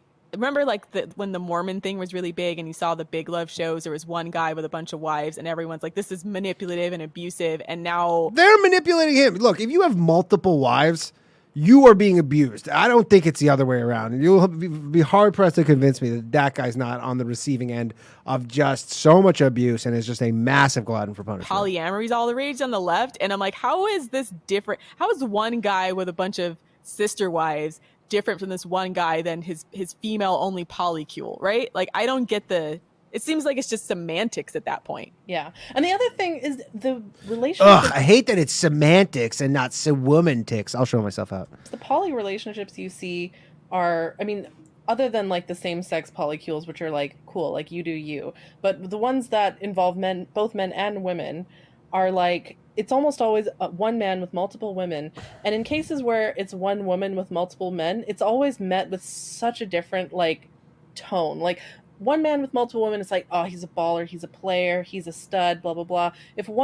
Personally, I would love to have multiple boyfriends, okay? But I know that would not be socially acceptable. And in fact, we had a post on FDS that was like, the only type of polyamory we find is acceptable is where one woman has multiple boyfriends who all serve her grapes and champagne. That got so much backlash. They were angry. Yeah. Yeah, everyone was angry at that, saying like how outrageous and how unreasonable it is. We don't have respect for our partners. Like, I don't think a lot of these guys that are into this have respect for their partners either, but we allow misogyny to cook in a way that we don't let, the opposite. Exactly. And it bothers me when so many... I love some delicious cooked misogyny. Conversations about polyamory is they pretend like we live in a world where men and women are already equal and there's no like social stigma around sexuality for women. It's a massive class divide too, because I think the richest women are kind of insulated from some of these consequences too. So they don't understand that women who are not as privileged as they are, the consequences are massive. And the likelihood that they're going to find quote unquote men who are enlightened enough to be, into this kind of thing is lower. And so it's like they're almost ignorant of how most women live and want to present this vogue Cosmo. Barely anybody lives like this. This is like everything they're talking about gets talked about a lot, but in practice is being done so little. Upper class vision of perfect gender relations that doesn't exist for 90+% of the world's women. Exactly. Yeah. Like for poor women, a polyamorous relationship is a disaster. Like what do you think a polyamorous relationship for a poor man is? Like, I'm sure they figure it out, but I'm sure poor guys are like maybe fucking a lot of chicks, but actual polyamorous, you can't deal with that if you have no money. One guy with multiple baby mamas. Like, how are you going to figure out child support? Like, that's just a nightmare waiting to happen. Like, right, exactly. I'm like, that's been going on. But yeah. Anyways, we need to have a whole episode just about BDSM and polyamory. This is now we're talking. Big topic. Yeah. Okay. So next, there also this next paragraph. This is another train wreck, and actually, this is the one where I was like actually very offended by. They're also extremely unforgiving when it comes to rule breaking. I enjoyed FDS at first because there was a lot of good advice about female empowerment, says Jess, 35, from Tennessee. After struggling with her self-esteem, she joined the subreddit to get her shit together. However, she was swiftly banned when she contributed to a discussion about male sexual assault in another unrelated subreddit. Someone was alluding to the possibility that men couldn't be sexually assaulted, and I replied saying that was ridiculous, she remembers. And then the notification came through that I had been banned from FDS automatically. Ugh, it made my eye roll. So much. I'm so mad because I'm like, listen, first of all, nobody's combing people's comments from others. Like, nobody has fucking time. But in addition to that, I think it's not a secret. We have a ban bot that if you comment on certain subs that are known to brigade FDS, most of them are like men's right activism type subs or porn, you will get automatically banned by our bot. Even good faith participators get caught in it sometimes, and people go through and request through mod mail to get unbanned, et cetera, et cetera. Cancel culture out of control. You can't even post in MGTOW and then go post in FDS. So I kind of felt like this was very disingenuous to suggest that somehow we had a problem with this person talking about male sexual assault on another subreddit, so we banned her. Yeah, like, first of all, we don't care. Secondly, like, the implication that we somehow support like sexual assault against men, or that we think that it's not real, or that it's like bad to speak out against sexual assault about men. Like, if you were saying that on FDS, yeah, we'd probably ban you because it's not like a focus of our subreddit. This is not a subreddit where we focus on male issues. But if you're saying on another subreddit, we don't care. And so the implication is like, oh, you know, they're writing it in a way where they want the reader to come to the conclusion of like, oh, they are like pro raping men, basically. Yeah, that's offensive. And like, honestly, a big reason why we're addressing this is because if people Google this article and they come in like FDS supports sexual assault against men, and like that's just categorically false. And the assertion that this person was banned for that view is just categorically false. I mean, especially if they're commenting on another subreddit. If they're commenting on our subreddit and wanting to talk about men's issues, you know, we say first and foremost, we don't talk about men's issues. It's not that we don't think that these are important issues. It's just that's not what our specific subreddit is for. And quite frankly, we can't talk about male sexual assault because we're not men. So, you know, if anything like that, we probably would have redirected them to another subreddit. But to suggest that's because we support it or that we have a problem with people discussing male sexual assault is just wrong. That's just wrong. So the ban was a shock, but it came at the right time. Jess admits she'd already been beginning to feel skeptical of FDS's messaging, which often end up being contradictory and hypocritical. I noticed a lot drifting into sexism, she says in one breath. If you don't need a man to take care of you, to don't give a man a second date if he doesn't pay for your first date. To me, that was confusing because you can't have it both ways. Yes, the fuck you can, first of all. Yes, you can have it both ways. That's our whole thing, right? Yeah. Like, you don't you can expect a man to put forth effort to court you and still not like need him to live or anything like that. I mean, in fact, we talk about how relationship labor is so unequal a lot of times that we expect men to compensate in other ways. Yeah. And also, I don't understand how paying for a first date is taking care of you, right? Like, he's not paying for your rent. He's not paying for your car. Right. Okay, it's the first date. Like, calm down, okay? Bare minimum. And so calm down, boys. You cannot both be an independent woman and have a guy pay for your dinner. Like, you can't have it both ways. Yes, you can. Like, why not? Why are women told that you have to choose either financial independence and then paying for your man, or like being completely financially reliant on a man? Like, why are women forced to choose between these two extremes, neither of which serve women? Why can't we just choose what benefits us the most? So yeah, so then after that, like, it goes into this tirade about relationship experts, shout out to everybody still in here. We got 10 minutes more. Different relationship experts who have a problem with us, and I guess we would counter what qualifies these people to be a relationship expert. You know, one of the things that we talk about all the time is that these chicks, we got to find out what their relationship status is. This is the one thing that is really killing me. What is their deal? Field is pretty unregulated. It's like we have guys that just woke up yesterday and printed an ebook, and now they're relationship experts. And there's been because there's no such thing that have been caught out. Like recently, Derek Jackson, who's been apparently cheating on his wife/baby mama forever. No. So it's like these. Right? No. Yeah. So it's like a lot of times when we see these quote unquote media relationship experts, they're just people hired to say an opinion that the media likes, because there's like, these people aren't therapists. They're not, they're just people with an opinion who have products to sell. Yeah, and a lot of this we call them like people who have products to sell. Go to FemaleDatingStrategy.com and buy a Scrote Tears mug with pretty much my face on it and Ryan's. Because a lot of them are just like the sort of person, that one chick in your office who always like talks about her raunchy Tinder date or whatever, and everyone in the office is just sitting around uncomfortably listening to it and wanting her to shut the fuck up. That's Gigi Angle, okay? That's we roast. I don't know. We might cut this out, but like, yeah, they're relationship experts who are just non-functional people. They're just sexually depraved people. So they go on and have a Twitter account, and suddenly they've got all these people validating their opinions, and now they're like, "Oh, I'm a relationship expert." Most of them don't even have a degree, or are just spouting bullshit.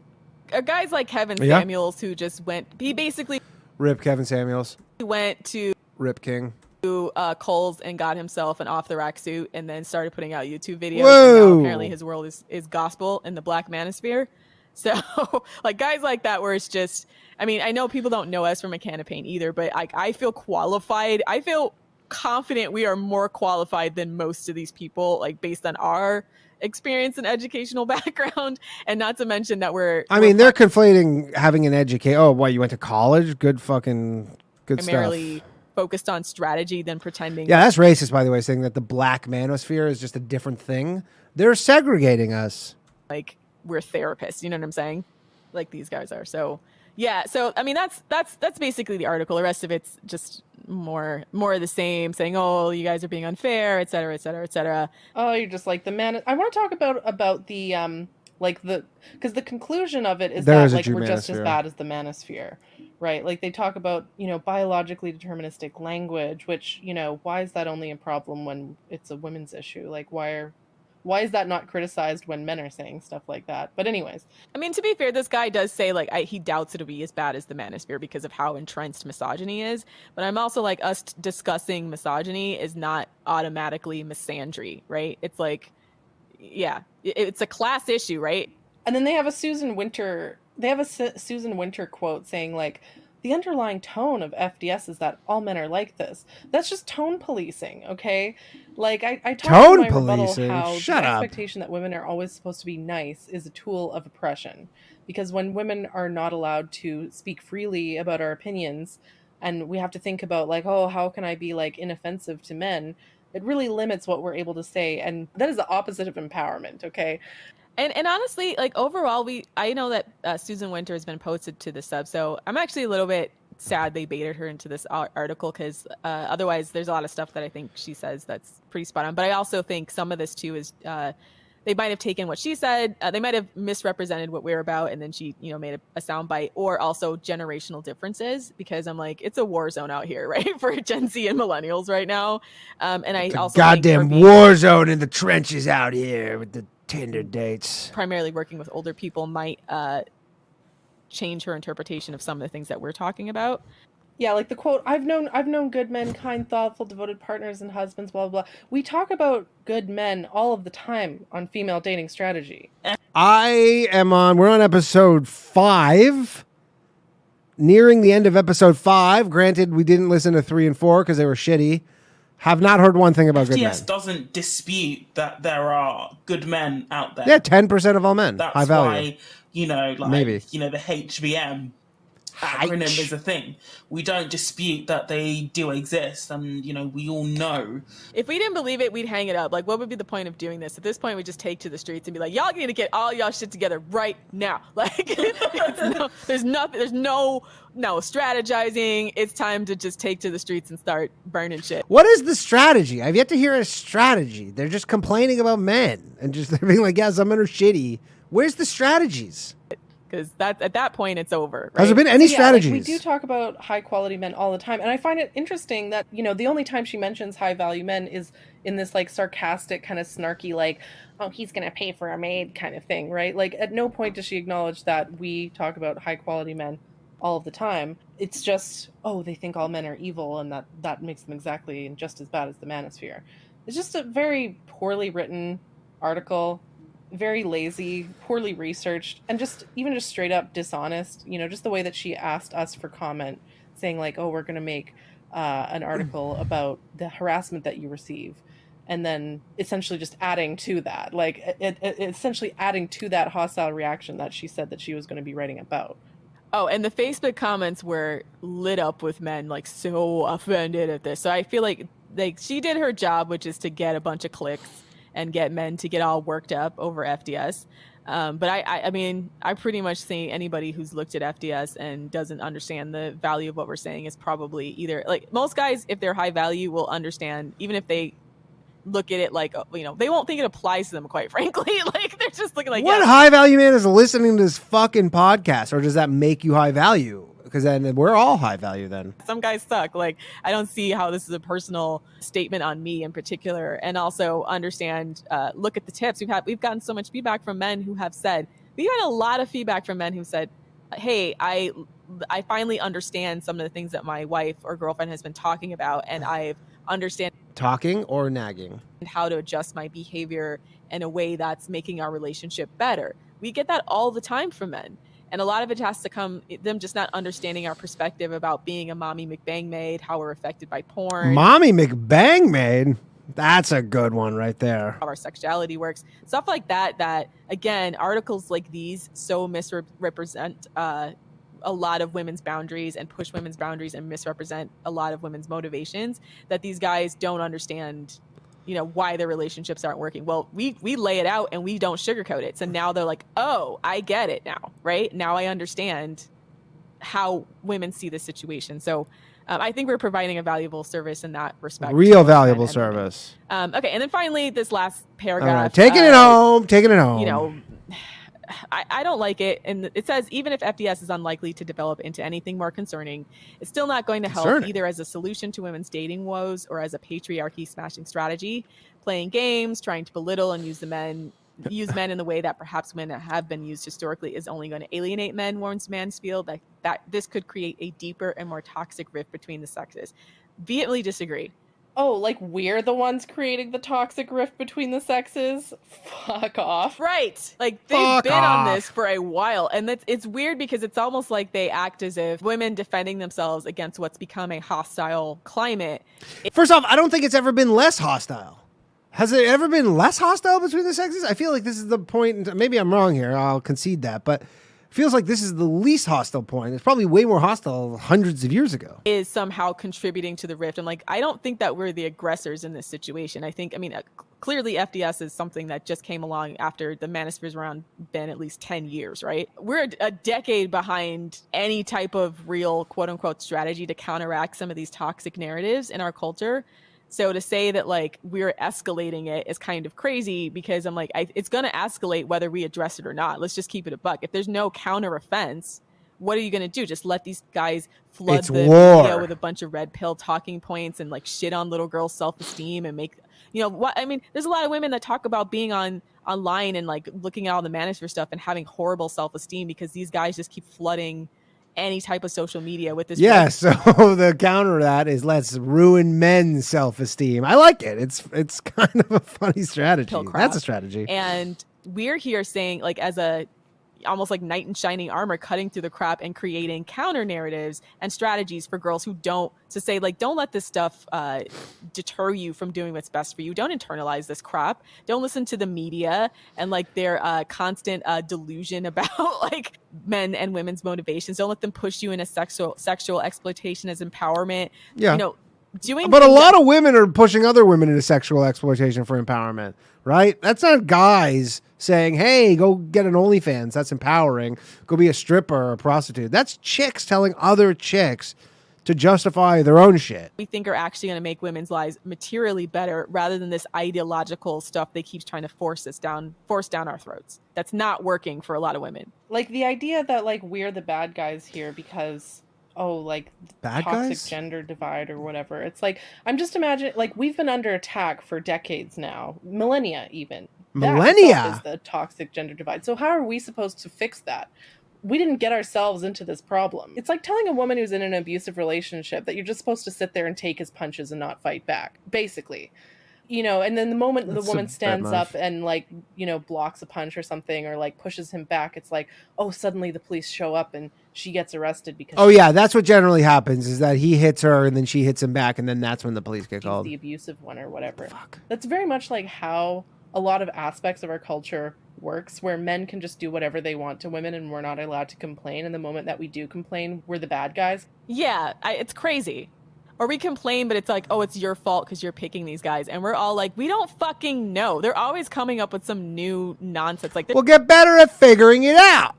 there's certain fuckboy behaviors that are common, but at the same time, the reason why they're common is because society keeps gaslighting women out of protecting themselves from it, like this article does. Yes, 100%. Yeah, and I just find it especially insulting. This article came out like a few days before Sarah Everard, and then we've got the whole avalanche of men going, "Not all men are like that." Blah blah blah blah blah. It's just such an insulting addition to this toxic culture that harms women and protects abusive men. And then the other line, either as a solution to women's dating woes or as a patriarchy smashing strategy. Oh, suddenly our job is to smash patriarchy? Like, That's a bingo square. it's like saying like, oh, we should shut down all of the like soup kitchens because they're not solving homelessness. I tell you what won't solve patriarchy: pretending it doesn't exist and not acting on your own behalf, right? And creating agency within women. That definitely won't smash it. Yeah, burying your head in the sand isn't going to smash patriarchy either, okay? Like, we can argue till we're blue in the face over what's going to end patriarchy. But ultimately, like, men are not going to voluntarily do that themselves. They're not going to do it until they're forced to. And that's what SDS is for. Why would a man ever want to smash the patriarchy? The patriarchy's fucking sick. Is we're pretty much going to create the conditions that will give men no other choice but to start respecting women if they want to get what they want. Exactly. And we're at the end of the day, the buck kind of stops with us, meaning we take some responsibility. The unfortunate responsibility of choosing fathers, and that's going to affect our family lineage for generations, right? We talk about generational trauma, cycles of abuse. That's a good one for the bingo card. Someone Someone write that down. Right? And that starts with the trauma. woman not putting herself in the best situation to have the best things for herself and by extension her child. So by us raising the standards, I think that's going to make everybody better off. Like, pandering to men's like penis wants, I have yet to hear an argument about why any single woman should ever give a fuck about that.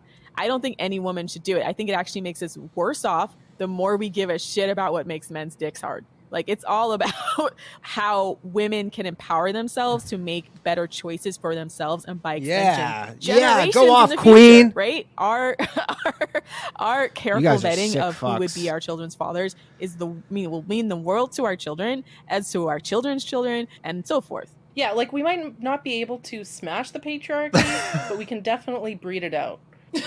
Breed out the patriarchy. Good luck with that. We can make it go extinct, okay? Because we choose life. Like, we control the next generation. Exactly. Yeah, but you don't. We have you power. kind of use do, it. but you don't. All right. And on that note, that's our show. And if you'd like to interact some more, check out our website at thefemaledatingstrategy.com. Also, please support our Patreon. Okay, that was episode 5 of the Female Dating Strategy podcast. I just put it to a poll. I'm telling you, I don't know about you guys. This is what I feel like right now. We're going to do another episode. I put it to a vote. It's unanimous, more unanimous than the skipping the shit. We're going to do one more show. But I feel like in the Green Mile, John Coffey, where he does the thing where he like takes the disease out of the body and he goes, I'm just so tired, boss. That's what I honestly feel like right now. So this is what I need to do. I need a 3-minute break. I need to go get some water. I'm going to, everybody go take a bathroom break, get some water, maybe grab a snack, and we'll be back. And what I'm going to do is, because I'm sure there's some sort of really shitty song called Smash the Patriarchy. We're going to play it. This is, what do we want? What's a really, but it can't be a joke song. It's got to be a real shitty song. I don't see it. All right. We're going to play this right here. I'll be back in 2 minutes. There's too much to say. Medicine was all designed for men, but women aren't the same. Be youthful, be pretty, and don't show your skin, but they'll blame your looks if you're successful in anything. Welcome to the patriarchy, take a look around. People can't afford the tax on pads or breastfeed when they're out. And men can't even cry without perception they're weak. And nothing's gonna change unless we get up and speak. Welcome to the patriarchy, here's some of the ways that is also hurting males, so we should all want it to change. Go man up, don't cry, don't you dare paint your skin. You don't want to be perceived as weak or not masculine. Welcome to the patriarchy, take a look around. If they're raped or they're assaulted, they're afraid they can't speak out. It's not normalized for men to talk when they are in pain. Cause if they dare show their emotions, they'll be bullied and shamed. Welcome to the patriarchy, gender is defined by a binary of roles from birth you cannot reassign. Women should stick to the kitchen while men should work and provide. Your genitals are physical proof of your gender assigned. Gender fluid is impossible, there's only X and Y. It's just a trend to flip between them, why don't you make up your mind? Love the body you were born with even if it doesn't fit. You're just desperate for attention, choose a side and get a grip. So, welcome to the patriarchy, here nobody wins. Expectations fall upon you from the moment you begin. Why would you not want to break it? There's so much constraint, how we live is so outdated and we need it to change. Could I interest you in gender norms all of the time? No, I want to stop the gender norms, now is the time. Society is anarchy and we are so behind. I'm finished playing and I'm ready to fight. Could I interest you in gender norms all of the time? What a bad no, song. I want to stop the gender norms, now is the time. Society is anarchy and we are so behind. I'm finished playing and I'm ready to fight. Ah! Okay, I thankfully did not listen to any of that shit. Welcome to the Okay, we're not going to play that again. I would never do that to you. I am back. Oh, man, that was fun. Al Bundy, bro, I know. Ryan bought this for the studio. It's right next to me, so I wore it for a bit. I used to have a No Ma'am shirt when I was a teenager, back when that was acceptable still. How was that song? What was the song? What was the song like? I went to go pee. Was it good? All right. Well, now we're back, and we're doing episode 6 of the Female Dating Strategy podcast. I am fucking exhausted. Okay, that was, I don't know, that just was tiring. Here we go. This is fun. Episode 6, cue it up, of the Female Dating Strategy podcast. The title being BDSM, Kink, Sex Works, Polyamory, Endgame, Cannibalism. Seriously, that's what it's called. That's what it's called. Episode 6 of the Female Dating Strategy podcast. Let me just make sure this is episode 6. Yup. Oh, fucking right. That's right. Let's go. Let's go. What's up, Queens? Welcome to the Female Dating Strategy Podcast. What's up, I'm Queens? your host, Ro. And this is Lilith. And this is Savannah. What's up, Queen? What's And up, today Queen? we're going to be talking about the allegations that FDS is sex negative. We're going to talk Ooh. about kink and BDSM and kind of discuss some of the nuances in that I think people See, why is this quieter? sometimes misrepresent us about. This episode is all about sex. Yeah, and I have Is this quieter for you guys? So we already kind of sussed out when we were talking about this before we started recording. Like, I guess I'm the vanilla person here. By the way, someone just said FDS would be more popular. Would be so much more popular if it wasn't audio only. Not sure about that. Yeah. I'm gonna sit back and let these other queens cover this topic. Too quiet. Okay, hold on. I downloaded this app to make this shit louder because we don't have enough fucking noise on the Female Dating Strategy podcast. Let's see. Haven't really ever been into BDSM. So, confession time. I had a post Here we where I roasted That's better, my right? past pick-me-self, and I Oh, wanted she to used go to be a into a pick-me. bit more detail on this episode. So first of all, yeah, I used to be into like the kink, the BDSM scene. Yeah, you will, Have you a dirty FetLife account. dogs. And that stuff now repulses me now that I'm an adult and I have perspective and can look back on my past experiences and realize that Low the volume kink females. and BDSM community is a magnet for low value and toxic men. And I don't like how so much mainstream media discourse about it is about the woman's choice. Oh, the woman's consent. Oh, what if the woman is into it? What if she likes being choked? That kind of stuff. Because I mean, I've said this before. It's almost always their idea. This is not a guy idea to be like, yo, I'm going to choke you out. This is a chick thing. almost doesn't matter to me if the woman is interested in that. Why? If Women don't have the agency? Sort of man that is into it is toxic. I'm concerned at how quickly it's becoming mainstream because way back when, I remember when 50 Shades of Grey came out. I strongly recommend you do not read that book. But I remember when it came out in 2014 and everybody was going completely gaga over it. I picked up a copy myself because it was just, I was curious, so to speak. And when I read the sex scenes, I was like, oh, okay. But this was in about 2013, and since then, BDSM, it's just become so mainstream, and I don't think that's a good thing. And I think it's direct. Why women don't have agency? What? Because they're just easily manipulated by movies in Hollywood? Tied to, the proliferation of porn. Just like Lilith, I used to be involved in the scene, and every dom I met, they first came across BDSM in porn. Now, if in BDSM. How the fuck else would you find out about it? How are you supposed to find out about BDSM outside of pornography? What do you go to the library? What section is that in? BDSM porn, it is, again, I don't recommend anybody watching it, but if you look at it, it is very, very extremely violent. I thought that was the point. No discussions about safe words. There's absolutely no regard for the woman, who is usually the submissive in these cases. There's absolutely no regard for her well-being. And it's really, really scary that so many young men are being almost indoctrinated into thinking that this sort of sex is normal, to the point where... No, they don't. I'm telling you, guys do not think this is normal. Every guy I know who has a chick who's into this shit rolls their eyes when they go, yeah, she wants to do some fucking wacky stuff.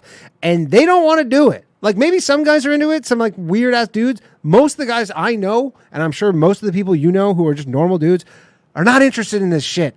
Some chick watches fucking 50 Shades of Grey and they go, oh, I got some whips and some handcuffs. You go, all right, fuck, here we go. I do not want to do this shit. I used to this see is chick stuff. Male doms advertising themselves, looking for a submissive, basically. And they would say, I'm 20 years old. I've been in the scene for 7 years. So, do you mean to tell me you started being a dom at 13? I mean, Sure. But to be fair, given the fact that most boys have been exposed to porn by the age of 10, it's that I can actually believe that, and that is really, really scary. We can't understate what it's doing to girls too, because for every man that fancies himself a dom, there's a girl that thinks being submissive is cool or gonna win her the approval or attention of men, or she... No, they don't. This is not such public stuff where a guy was like, oh yeah, she's a submissive. And he's just this is such specific niche shit.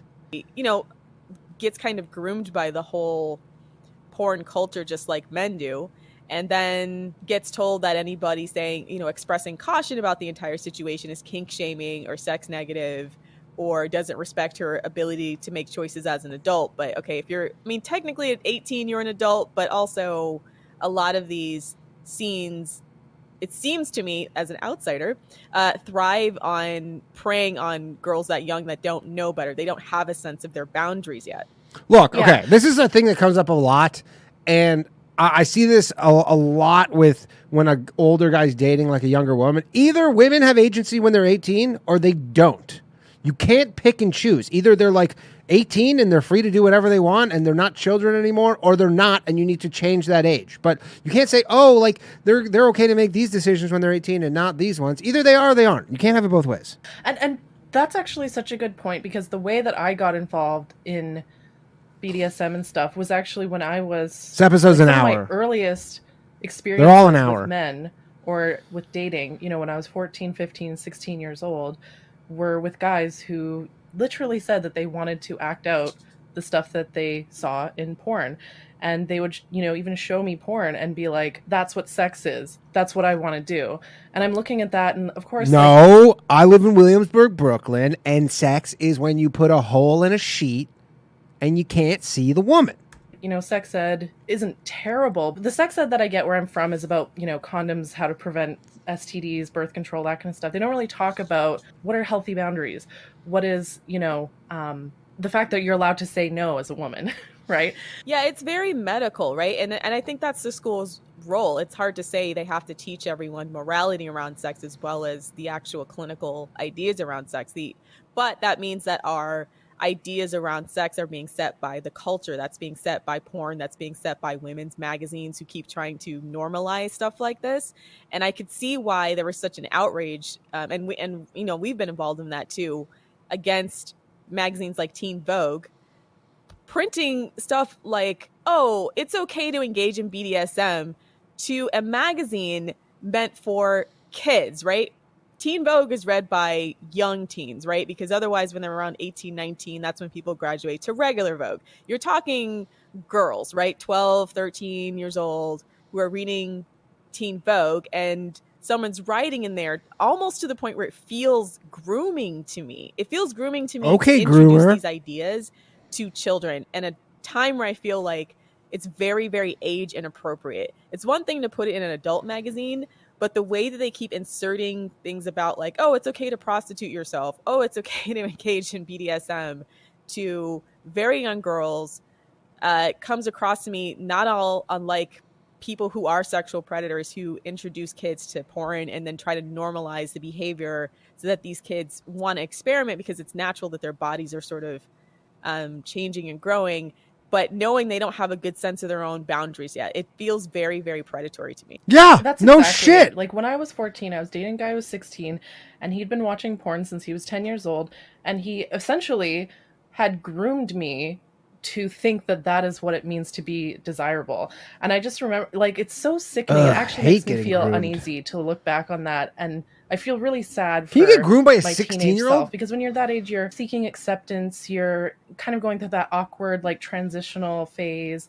You know, you want people to like you. And so I remember, you know, having sex when I was a teenager, and if he did something like violent or degrading to me, he'd be like, oh my gosh, that was so amazing, thank you so much. Like, he would be very vocal about how much he enjoyed that. Looking back, it's basically like what I was taught was that the price of love and intimacy is degradation and humiliation and violence, and that if you want a boyfriend or if you want to be desired, that those are the things that you have to do. And so I somehow managed to gaslight myself into being you like, gaslight yourself? Yeah, I'm into this. You know, they seem to respond positively to that, and I wanted them to think positively of me.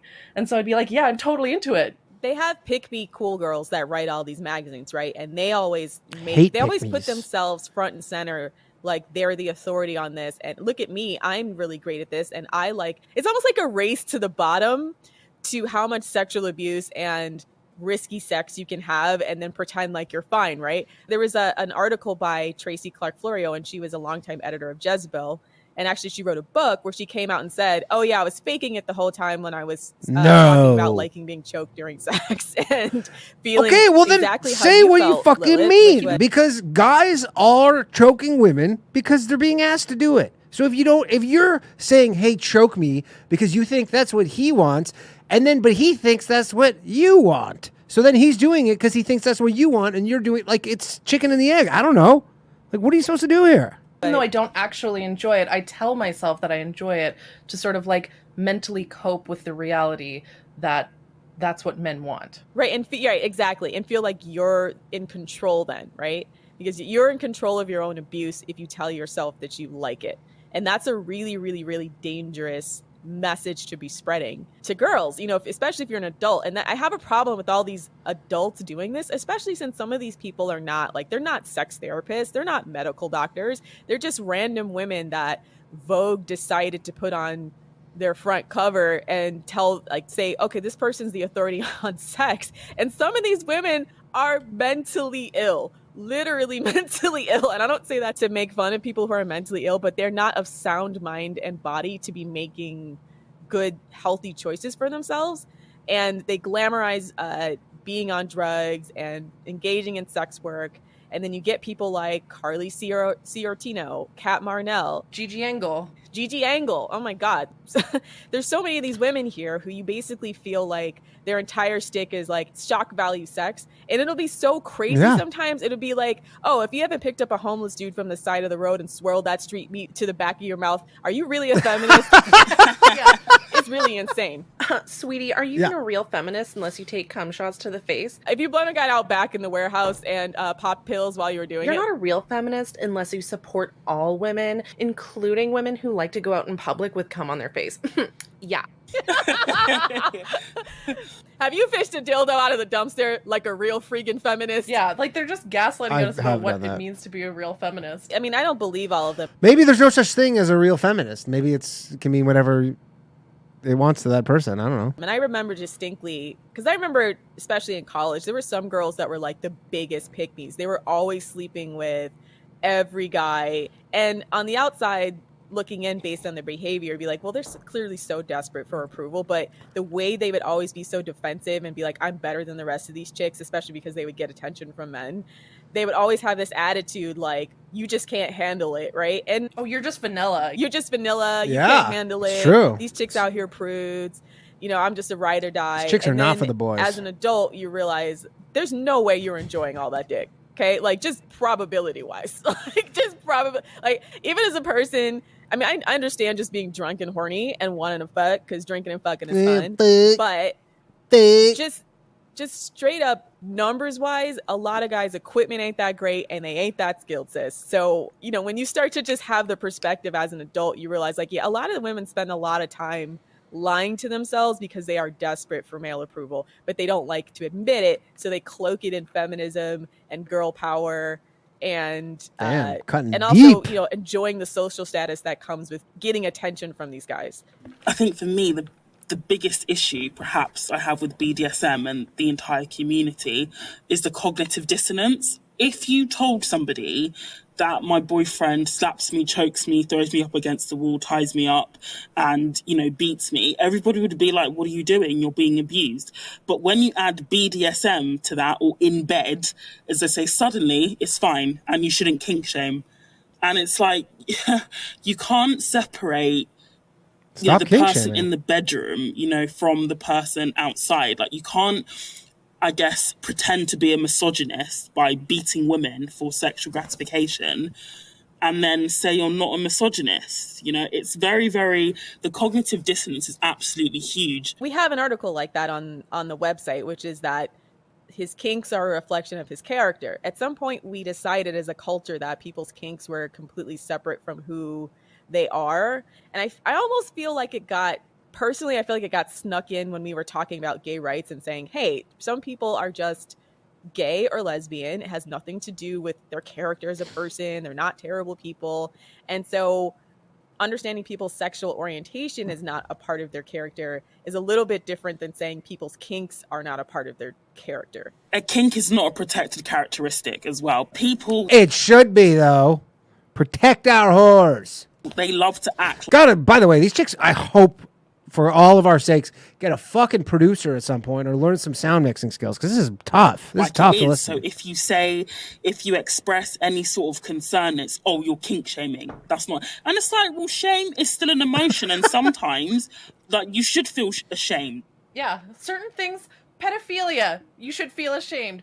Furries, you should feel ashamed. Okay, if you like wearing a diaper during sex, you should fucking be ashamed. Whoa. They're coming after the diaper wearing community? These women have no bounds. Okay, like, You should feel shame. shame is a mechanism of social cooperation, okay? Like, it's a way of regulating everyone's behavior. I have to tell you, I'm tired of like seeing these, grown men in baby diapers and baby bottles and acting like that shit doesn't repulse me. God, yeah. And I cannot be the only woman that feels that way, but you can't even say anything because it's like, Wait, they think they live in a world where they're not allowed to shame dudes wearing diapers and baby bottles? Because, I mean, they're just hanging out with the wrong people, because the world I live in is you are definitely shaming a guy who's fucking wearing diapers and baby bottles.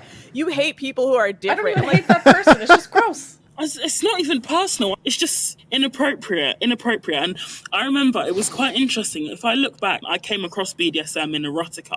I got a Kindle Unlimited subscription, and a lot of the free books on there are BDSM. That tells me you need to know. But anyway, I would often find that the Dom, who was often the man in these books, he was always ridiculously wealthy and ridiculously attractive. In real life, you go to any, like, Yeah. club or whatever. It's because it's fucking 50 Shades of Grey. They're just aping 50 Shades of Grey. They're ripping it off. And look at the men who call themselves doms. Not one of them, almost none of them are attractive, and almost none of them are rich. Yeah. They're all like, what do you think the ugly, chicks look like? poor losers. Exactly. And I mean, but it was even more interesting in the sense that it was clear the author was using, you know, their wealth and attractiveness as a substitute for the man actually having a personality or a redeeming personality. And the sub in Are we really trying to find out guys' personalities at these BDSM clubs? stories was always a massive pick me. Oh my God, pick me on steroids. And I can't believe I used to think that that was romance. But looking back, even the authors, they can never flesh out the dom's personality. And, you know, and so instead of actually, you know, building a character with any depth or redeeming qualities, they would just focus on how attractive and rich he was. And, you know, like Lilith said, if you go to any BDSM party, again, and not recommended, it's not the case at all. I can probably count on...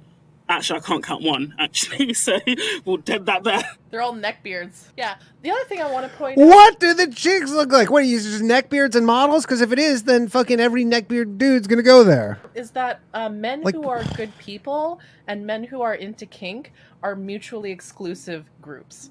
Like, back to the whole character thing, I've not met a single man who was into beating women during sex who was not also a raging misogynist in real life. Yeah, I'd agree. Right? Like, you cannot separate, like, just because something makes your dick hard doesn't make that, like, not reality. Right? It's still part of what happens in the bedroom is still quote unquote real life. It's very weird to me, especially when you look at how porn is and how everyone's just kind of decided that for whatever reason the sexual realm is not Can we get neckbeard added to the dating strategy, the bingo? open for criticism when it comes to their problematic themes. I feel like if any other industry was putting out the kind of content that the porn industry does, they'd be shut down by the wokesters. They'd be set on fire. So why is it okay for them to do all this racist, abusive, pedophilic, incestuous type porn, and no one really ever has a problem with it, both from the perspective of the consumers as well as the producers? And the producers include the actresses who agree to that stuff, right? It Somewhat kind of valid just point. seems to me like everyone's trying to compartmentalize it outside of our culture. But I'm like, how is this not a reflection of people's character or our culture when so many of the quote unquote kinks that people are into here are taboo things in our particular culture, right? Like racism. So they'll do stuff that's deliberately playing into stereotypes against Black women. They'll do things that are deliberately I was playing not into gonna say Black stereotypes women. against Asian women. And I think I mean, in it's light of the discussion we've had because of the cuckoldry? murders in Atlanta, and you know how this man, this like no chin having, looks like his family tree doesn't really Fucking fork much, like just gross. But you can just see the entire First off, that dude was I believe they're referencing the guy who shot up the massage parlor, and that had nothing to do with Asians. They happen to be Asian, but as far as I understand. entitlement that he had to treating those women like they were subhuman, like they were there to service him. It's weird to me to They say, oh, porn- were there to service him. They were quite literally, their profession was to service men.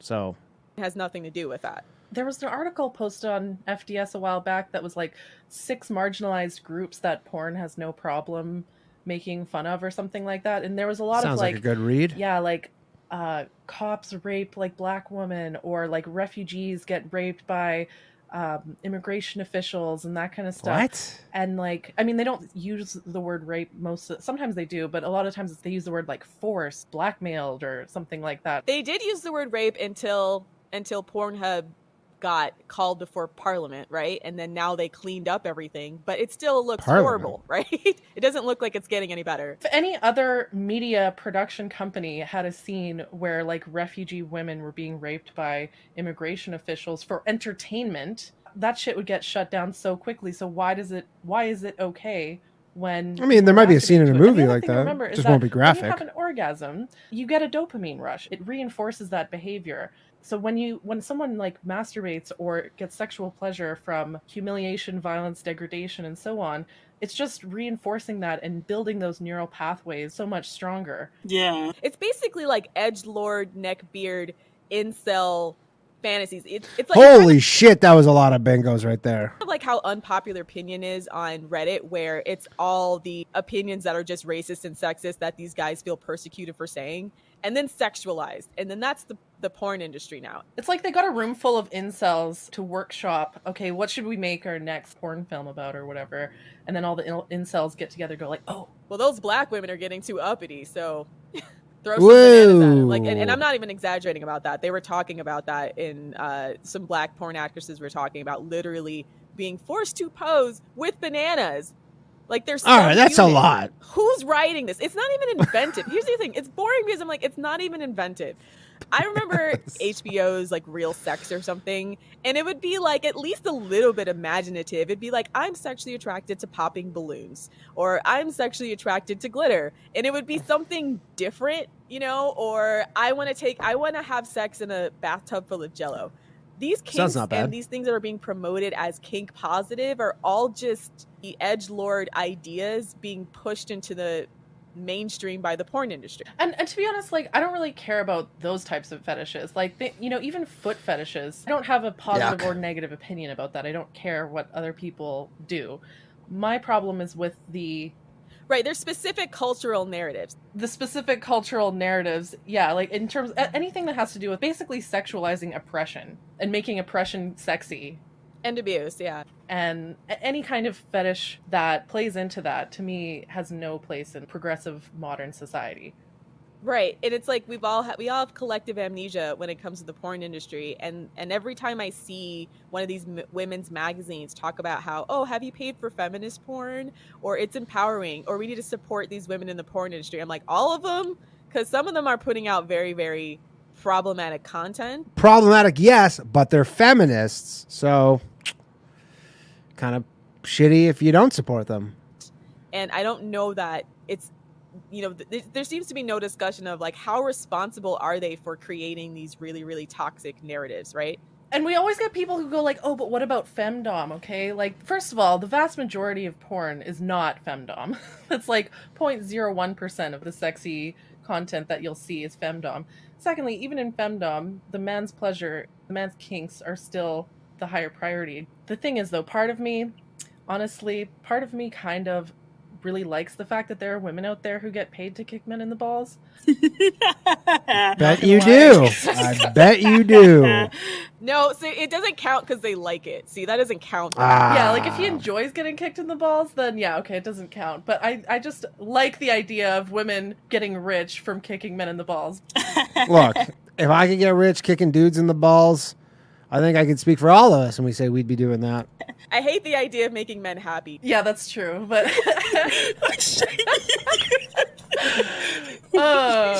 anyways, the author of that Verge article, what's her face? I can't remember her name, but she was a dominatrix, and she writes a lot of like pro sex work stuff. Sex work is real work. Erin Taylor, yeah, and she like. I was looking at her articles that she's written. All of them are like vehemently defending the porn industry.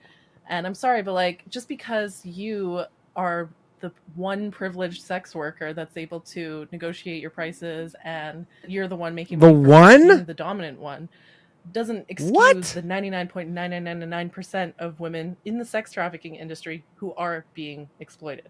Yeah, definitely. She wrote an article recently too, where she was basically, she said just what you said, but also remarked about how it was harder for her to get work because all her clients had to go home to their girlfriends and wives, and it was harder for them to get away. And then the next paragraph was like, okay, so you this is how you can help support sex workers. Just send them money. I'm like, send them money for what? So you can help their husbands cheat on them? It seems so wild to me, like the cognitive dissonance between, oh yeah, I'm a person that a lot of my clients are men who are already taken with families, and also those same women should send me money. To do what, sis? Yeah, sis? Like I'm putting other women at risk of getting an STD, but you know, feel bad for me and send me money. Right. If they were stuck in the industry, I feel like that's one thing.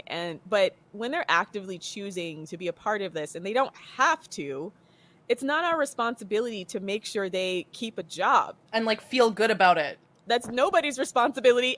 in any industry. It's almost like there's men and women who are shitty. We've had that on the FDS subreddit as well, where, sex workers in the wild have wandered over and said, you should be supporting all women. And it's like, well, why is the emotional labor on women, especially when you're engaging in behaviors that actively harm other women and you don't seem to care? Yeah, we get women all the time on Female Dating Strategy who are like, I'm a sex worker, where's my voice? Unban me, bitch. Not necessarily the issue that she's a sex worker, but more so just trying to keep promoting sex work on FDS. And it's like, this is not, first of all, the place for that. But then secondly, just like we said, some of this content that you're promoting is problematic. The sex workers have even said that, my favorite clients are married. They know these clients are married, and it's because they're obviously not going to get too attached, I guess, if they're already married and going back to, their wife at home. So it's like, you guys know what you're doing and you don't seem to care, but you still want the emotional labor and support from the same women that you're harming. I still don't understand what emotional labor is. They use that term all the time, and it's talking? I don't get it. Narcissistic. Like, they're the ones saying, oh, you're supposed to support all women, but they're the ones enabling men to cheat on their wives. They're not supporting all women. The other thing is, just because a woman chooses to do something doesn't automatically mean that it's good for women. Exactly. And also Obviously doesn't mean that they deserve support for it as well. Exactly. Like, there are conservative women out there who, like, Ann Coulter has said that she thinks women shouldn't have the right to vote, right? So should I support Ann Coulter just because she's a woman? No. Like, women who say problematic shit that's harmful to women deserve critique as well. Right. Yeah. Just thinking. Yeah, I think we have to draw a line between people who are in the sex industry because, and let's just face it, a lot of the people who are in the sex industry are there because of trauma, but those women don't seem to be always given the same voice as these optional sex workers, these women that I feel like are doing it because they have drug problems or they're more or less not interesting otherwise. So they're just kind of creating this persona around their sex work. And yeah, a lot I think of that. the thing that needs to be clear is we don't have a responsibility to make sure this industry gets expanded or keeps going, right? And no industry gets that way. And I feel like they've been able to occupy this space where... I mean, again, like men are still the prime consumers of sex work.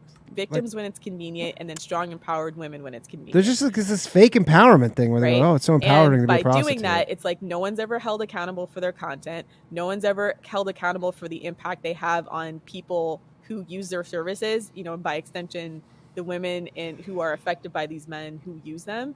And it's not their fault these men are like this, but it's also like you are also enabling some of this, right? 100%. Yeah, and you're profiting from it. It's also enabling male entitlement. The idea that men feel like if I pay enough, I can get a woman to do whatever I want. That is essentially the sex industry. Yeah. It really bothers me that a lot of the pro-sex people are on this moral high ground, or act like they're on this moral high ground, oh, support all women, support sex workers, blah, blah, blah. If you don't support sex workers, you're not a real feminist.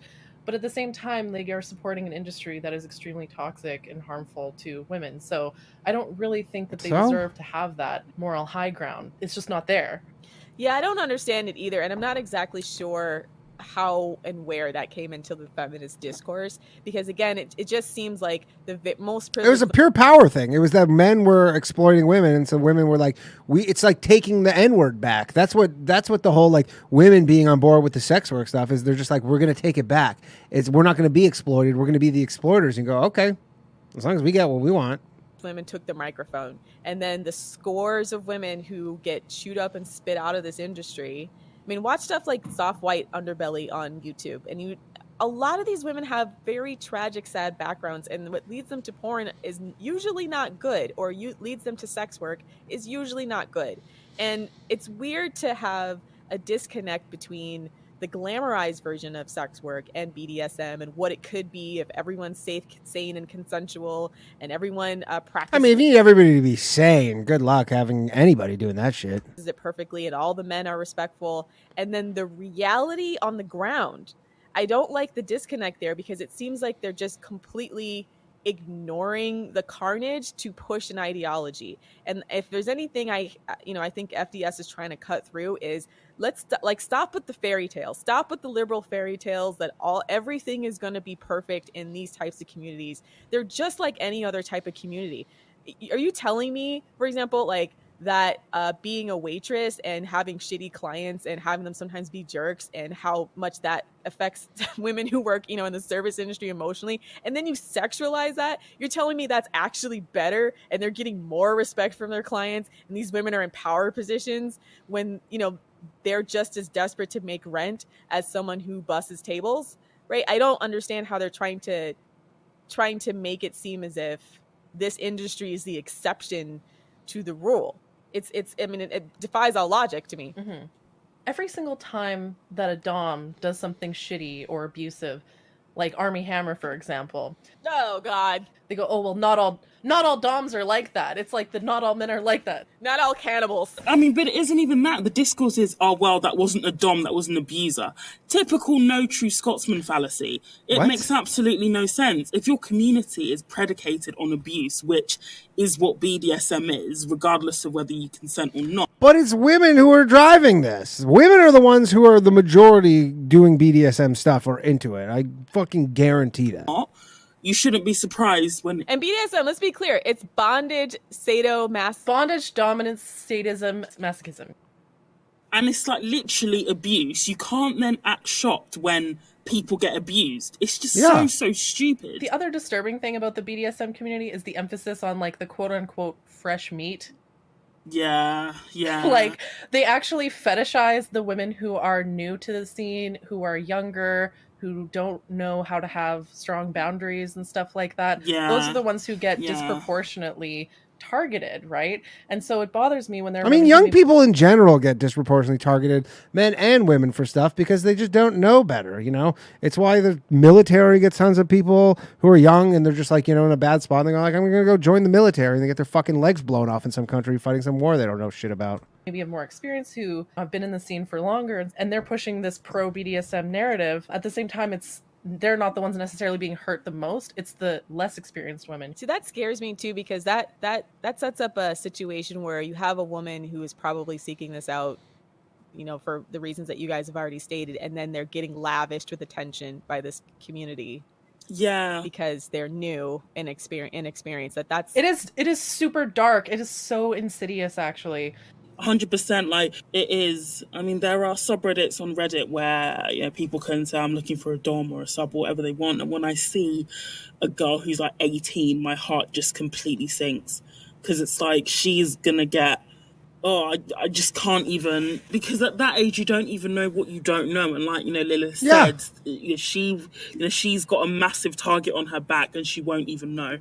Yeah, exactly. It's like a deer, like wandering out in a field. This is a little boring, I agree. Being like, oh, I'm looking for a nice, friendly lion to, help me. And she doesn't even realize that she's making herself so vulnerable. Oh, another thing about what Rose said earlier about consent. I feel like the concept of consent has been muddied a lot by the sex posy feminists, right? The general vibe about consent is like, oh, we believe in consent. Anything that is consensual is good. But at the same time, if you consent, then you consent. Like, again, as I said it before, but like, if you do you have agency or not? Because men are never like, oh, I sometimes want agency, sometimes not. Men are just like, yeah, you're 18, that's it, good luck out there, and they give you a fucking pat on the back and go, good luck in the world. And then with women, you're like, yeah, you're 18, but some stuff's, all this stuff's not your fault, and you shouldn't be able to choose this. Like, you can't have it both ways. And saying no, which you're allowed to do under the concept of consent. All of a sudden, people start to have a problem with that, and it's like, oh, you're sex negative, or you're prudish, or. And I want to interject here. There is a really, really great article on just the concept that you said by this journalist named Louise Perry. She's been a long time.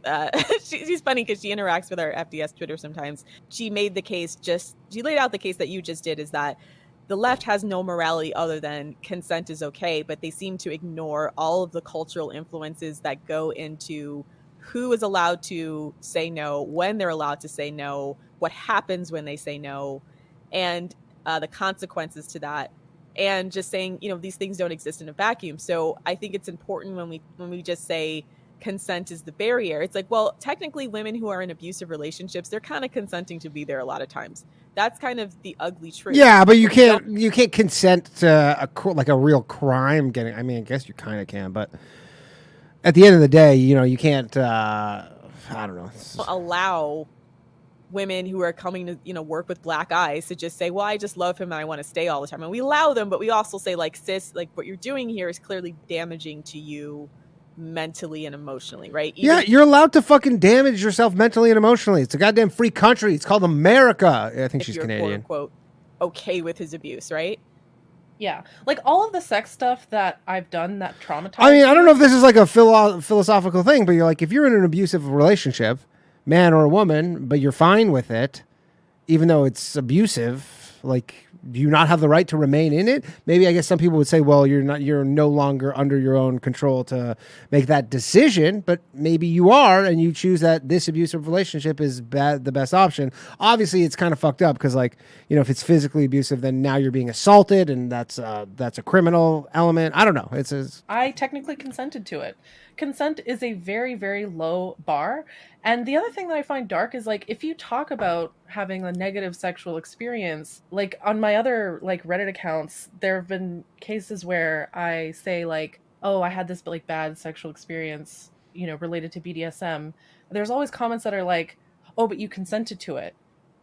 So it's almost placing, if a woman consents to something. You did! But you did consent to it. What? It just didn't go exactly how you wanted it? Are you not partially to blame? When something bad happens, it's just victim blaming. They're just putting it back on. You're not the victim. You consented. The woman for, oh, well, you should have known better. You consented to it. If a man does something bad to you after you consent, you had it coming. And I mean, you straight up, you're doing BDSM. You're like, punch me in the face. And you're like, what? He punched you too hard? I don't know. You should have told him. Should have gone to the fucking, like Dave and Buster's and gone up to one of those machines and be like, okay, I want to see what your like 300 score punch is. And then be like, okay, do that. And so that's what I mean about the concept of consent being sort of twisted by what we call left-wing patriarchy. Because if you say no, you get punished. If you say yes and then you have a bad experience, you also get punished. So then die alone. I don't know. Fuck. Is it really consent when women have been raised to have weak boundaries? Okay, been punished their come whole on. lives for advocating for themselves and conditioned to prioritize men's pleasure? Yeah, lip femme cool girl boss types pretend that they're above that all the time. They're not honest about it. And I think what happens is, and it's all cope, by the way. Like, so much of it's cope, because you'll see the same type of people on Twitter and Instagram talking about their newest anxiety problem, and it's like, well, maybe it's because you're letting dudes choke you out that you don't like or respect you, sis. It's you're asking for it, though. Where literally the cognitive dissonance between their myriad of mental health issues and the behavior that they're engaging in, they don't want to ever admit that they made a mistake or that they're just regular, like they're trying to so hard not to be like the other girls, right? And they're harming themselves and then other people in the process because it's competitive. What they're failing to understand is that this stuff is competitive. At the end of the day, you're competing for this group of men and that you want to obviously reproduce with on some higher level. And so if you think that's what you got to do, that might be what you got to do. I don't know. Guys are competing too. They have a microphone. I mean, pygmies are basically just the flying monkeys of the patriarchy. Exactly. Like, I feel almost kind of bad for women who defend BDSM because I used to be like that. Difference is, like, I never had a Twitter account with millions of followers.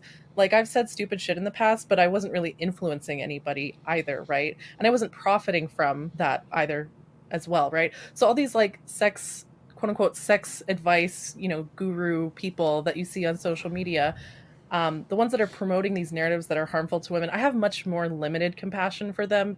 I basically consider BDSM to be a form of self-harm. People choose to do things all the time that are harmful to themselves. And if someone is engaging in self-destructive behavior, whether that is drugs or, an eating disorder or cutting themselves or being in an abusive relationship, you get them the help that they need. You don't egg them on and tell them that their self-destructive behavior is empowering.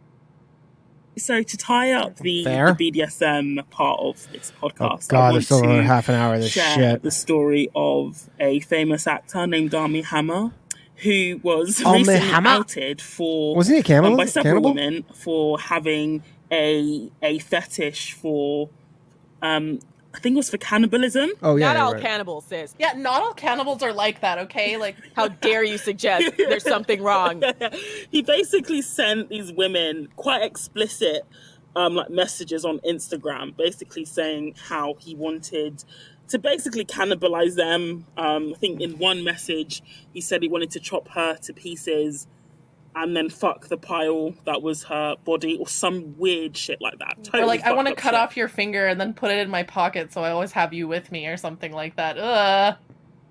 What? Or some shit like that. Is that cannibalism? And then we had women actually defending like cannibalism as a fetish, and that was when I knew we have now reached the end game of BDSM. Well, what, you just murder someone? And the only thing that can probably bring us back is probably a Thanos snap to the beginning of the Earth, because I don't know how you can come back from actually defending, something like cannibalism. Cannibalism. Weird to me. Cannibalism. If a man Very low says value. that to you, is that not a red flag? Huge red flag. Yes, that is a red flag. Correct. If a man says that to you, that's a red flag. If you choose to ignore that red flag and proceed, what does that say about you? Massive. It's so weird to me where they talk about, well, you should see the red flags when you're in a bad relationship, and then they normalize every type of depravity and disrespect possible, and then say you're shaming people and you're not a real feminist and you don't understand. Yeah. If you do not let a man eat your finger, you're not a real feminist. That's my new Jeff Foxworthy shtick. We call it out. It's so bizarre to me. And this is why women are constantly fucking losing out here, because Women the be taking L's. normalize anything a man says. Doesn't matter. Even cannibalism. Even if he wants to eat you for a sexual gratification. There are pick-me's who defend pedophilia, okay? Like, with the whole Amy Chandler debacle. Challoner? I don't know how to... 2 L's for their whole life.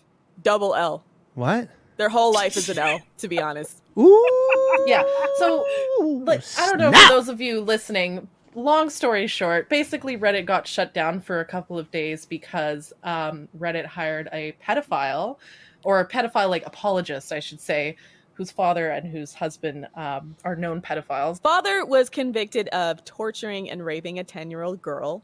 Husband was outed to be writing child pornography kink literature and being the moderator of, I think, 60, 70 subs related to LGBTQ issues, some of which were for children. And some of them related to teens, yeah. And had a diaper fetish, and it's really sick. Yeah, and what I was astonished by is how many people, some women included, who were saying, like, there's a difference between being a pedophile and committing child sexual abuse. Like, not all pedophiles actually rape children, and not all child rapists are pedophiles, and, pedophiles deserve our sympathy, basically defending them. And what kind of fucking world do we live in where people are defending pedophiles? Noah, bring the flood. Of all people. Like, no, there's no possible situation where that's okay. It's very scary to me because it's like almost creep or kink creep, where they're just slowly but surely. It's almost like they're grooming, you would say. Eroding people's boundaries and sense of normalcy. What's up, Andy? And forcing women to be more and more sexually available, being less concerned about safeguarding around children. And not even women, girls. Girls, yeah. Like 10-year-old girls should be sexually available. They're saying that 10-year-old girls should be sexually available to adult men. Okay, fuck that. Fuck no. Okay. Yeah. That's Fuck is no. the end game, is to defend the worst parts of humanity. Like the truly, like, below bar in hell. It's weird because generally the female dating strategy, their episodes are talking shit about men, but this is just, they're talking shit about women right now, right? Depraved beyond imagination, literally eating people Well, I and guess raping children. Yeah. That's the stuff that is getting normalized mad. nowadays. The predators keep taking the microphone and they keep trying to create a situation for themselves where they can have the kind of victims that they want. And they're going to keep doing that. But the pick-me's just jumping in and agreeing all the time is the problem. And it's why we're kind of hard on them, because I'm like, listen, you are actually opening the door for a lot of very, very toxic, predatory, dangerous things with your knee-jerk defense of whatever man gets up on a mic and tries to normalize anything. Right? Like, you guys got to stand on your own 2 feet and look at this for what it is. Like, don't be so empathetic. I mean, to Are people's men differences trying that to is normalize pedophilia as much? I feel like it's a certain subsect of. toxic. It's almost like a toxic level of empathy. Like they have no sense of self-preservation. And I'm like, it's fine to say, first of all, that you're grossed out by this. It's also fine to say no. Get used to saying no. Be comfortable saying no.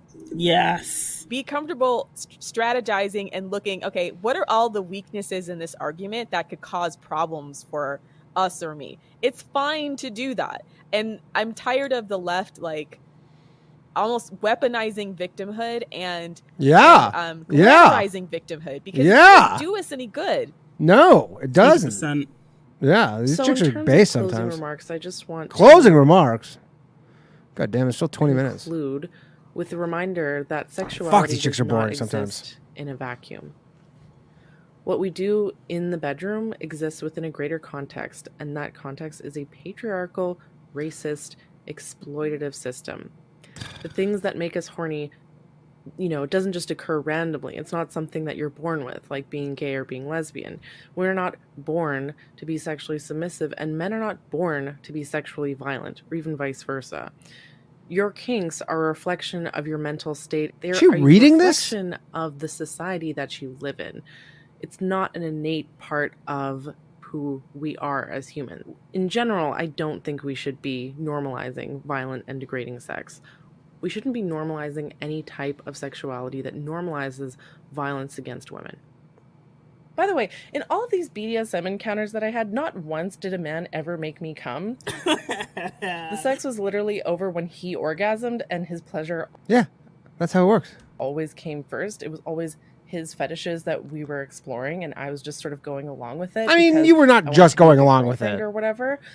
On the very rare occasion where I did manage to come, is because I was using a vibrator on myself, and he was just sort of, like, there. He wasn't even using the vibrator. I mean, come on. How are guys supposed to compete with a fucking vibrator? On me. I was basically just masturbating in his presence. I gained literally nothing from indulging in his fantasies except for validation and acceptance from a shitty, abusive, low-value man. And now I realize that even that was harmful because it was just part of the grooming process. My first few boyfriends, basically conditioned me to be easier to abuse for the next guy. We need to break this cycle. And I know a lot of our critics probably listening in are thinking to themselves like, oh my gosh, where are you finding these guys? There must be something wrong with you if you've dated so many terrible dudes, because most men are good. Which, first of all, that's a lie. Most men are not good. Drink! The exact same thing. There's probably at least some truth to it. Two, that's just more victim blaming. The solution isn't just pick better guys, because those guys still exist, even if we... I mean, again, I understand that if you're in her position, you would think, yeah, I shoulder no blame here, and all men are bad, and I'm completely a victim. But, there could be some sort of middle ground, no? Pick different guys. They're just going to go out and abuse a different woman. This is a structural, society-wide problem. Okay. So this segment, we're going to talk about polyamory. So one thing we get a lot in the subreddit is whenever we say anything remotely critical of polyamory, we always get a bunch of polyamorous people being like, oh my gosh, why are you always attacking us? Why are you always attacking That is how polyamorous people probably talk. That's accurate. Polyamorous people, blah, blah, blah. First of all, we're not the ones attacking polyamorous people. Polyamorous people comment on our subreddit all the time being like, how dare you say anything bad about polyamory, and I'm in a polyamorous relationship and I love it. And you should I listen to this on 1 1/4 speed? Blah, blah, blah. So when we say critical stuff about polyamory, we're kind of responding to what do you think are increasing the speed here? Secondly, my problem with polyamory these chicks are putting me to doesn't sleep. take into account the fact that I don't know. People who promote polyamory act like we live in a world where men and women are already equal and that there's no sexual differences between men and women. And it shows. For example, it's pretty celebrated, I guess, for one. All right, we're going 1 1/4 speed. I'm trying to think of a good Star Trek reference, but I can't remember. But they have some sort of something or other where they go warp speed. To have multiple girlfriends, but if one woman were to have multiple, this is better. That is not received as positively. It's just polygamy and sister wives with a different leftist rebranding. Yeah, it's been weird to me to see the This is actually just a normal speed. I should have been doing this the whole time. Circle, because again, as a person who was raised on the more conservative circles, not nobody anybody I knew was into the sister wife thing, but I do remember I do remember watching reality shows. Increasing the speed is cheating, but and that was so controversial. I'm tired. You'd see these women coming out of those huge compounds and like the little house in the prairie dress, and everybody would feel bad for them about how oppressive it was and how having a man having multiple wives is wrong and exploitative, and these women were brainwashed. And they would talk to the sister wives, and the sister wives would justify it, not unlike a lot of times you see polyamorous couples. I'm choosing this. This is my choice. I'm lovingly sharing this man with these other women. It makes household chores easier. Yeah, it does. We have really good communication with each other. And so it's very, very strange. I just don't understand. Like, it's for me as a person, I'm just watching these two dogmas almost align in their practice, even if they think they're ideologically different, or they're coming to the same conclusion from different routes of thought. And I have to say, it's just one of those things that maybe woke me up out of the bubble of liberal feminism, because I'm like, wait. I stopped hanging around religious people because I didn't like ideologies being pushed that I thought were not actually beneficial to women, among other things, right? But that's a big part of it, is just looking at the practical reality of what these practices mean versus what they're trying to tell you loving submission should look like. And then be like, yeah, no, I'm not going. And to see this kind of take over secular media, it's almost like secular media has become its own little religion. Yeah. The thing is like most men can't even please one woman, so Whoa. I think that they're entitled to have more than one. Facts. Again, yeah, they're not entitled, but the fact is they're doing it. So, and I'm sure they're getting punished left, right, and center for having a bunch of women.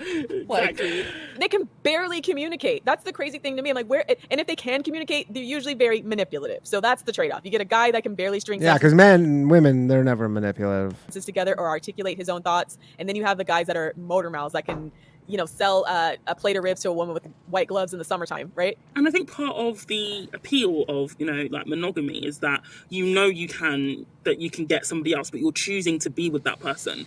I think for me, for the entire, I can love multiple people. It just really, really takes out the essence of choosing to be with somebody. If you're essentially saying, well, I can choose to be with multiple people. Yeah. And all the women who do this are lying to themselves. Like, I remember, there was a few of these sexperts that were pushing the polyamory thing.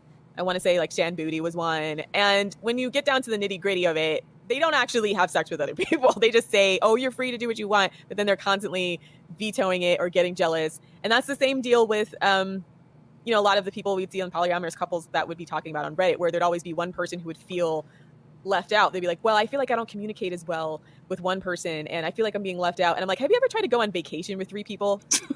And how much? Yeah, it's like polyamory works in theory. I'm sure in practice. Because there's always like a situation Nightmare. where 2 people want to do something and another person doesn't. Are you telling me you're going to do this for a lifelong lifestyle? Agreed. It's crazy. Do you know what I Crazy. mean? Like relationships and communication are already work and are challenging enough when there's 2 people. When you add a third person in there, it just creates this odd sort of dynamic where 2 people might feel closer and one person might feel left out or something like that. And you see this all the time on the polyamory subreddits, how I'm feeling jealous of my partner. How do I not feel jealous? Maybe there's something wrong with the premise of your question there. You're going to. I mean, and this is just in platonic friendships. Like I said, I've gone on vacation with 2 other friends, and it We always get it. happens. You've At been some on a point in the trip, vacation. 2 people just kind of grow closer during the trip, and the third person's kind of odd way out, and it doesn't feel great for that person, because then you feel like, well, did you just like? That's such a chick like reference there, where you go, yeah, I've been on vacation with guys. Not like that. Did you invite me along to split the bill? And it might not have been started out that way. It might have started with the best intentions, but there's always like little disagreements, and then.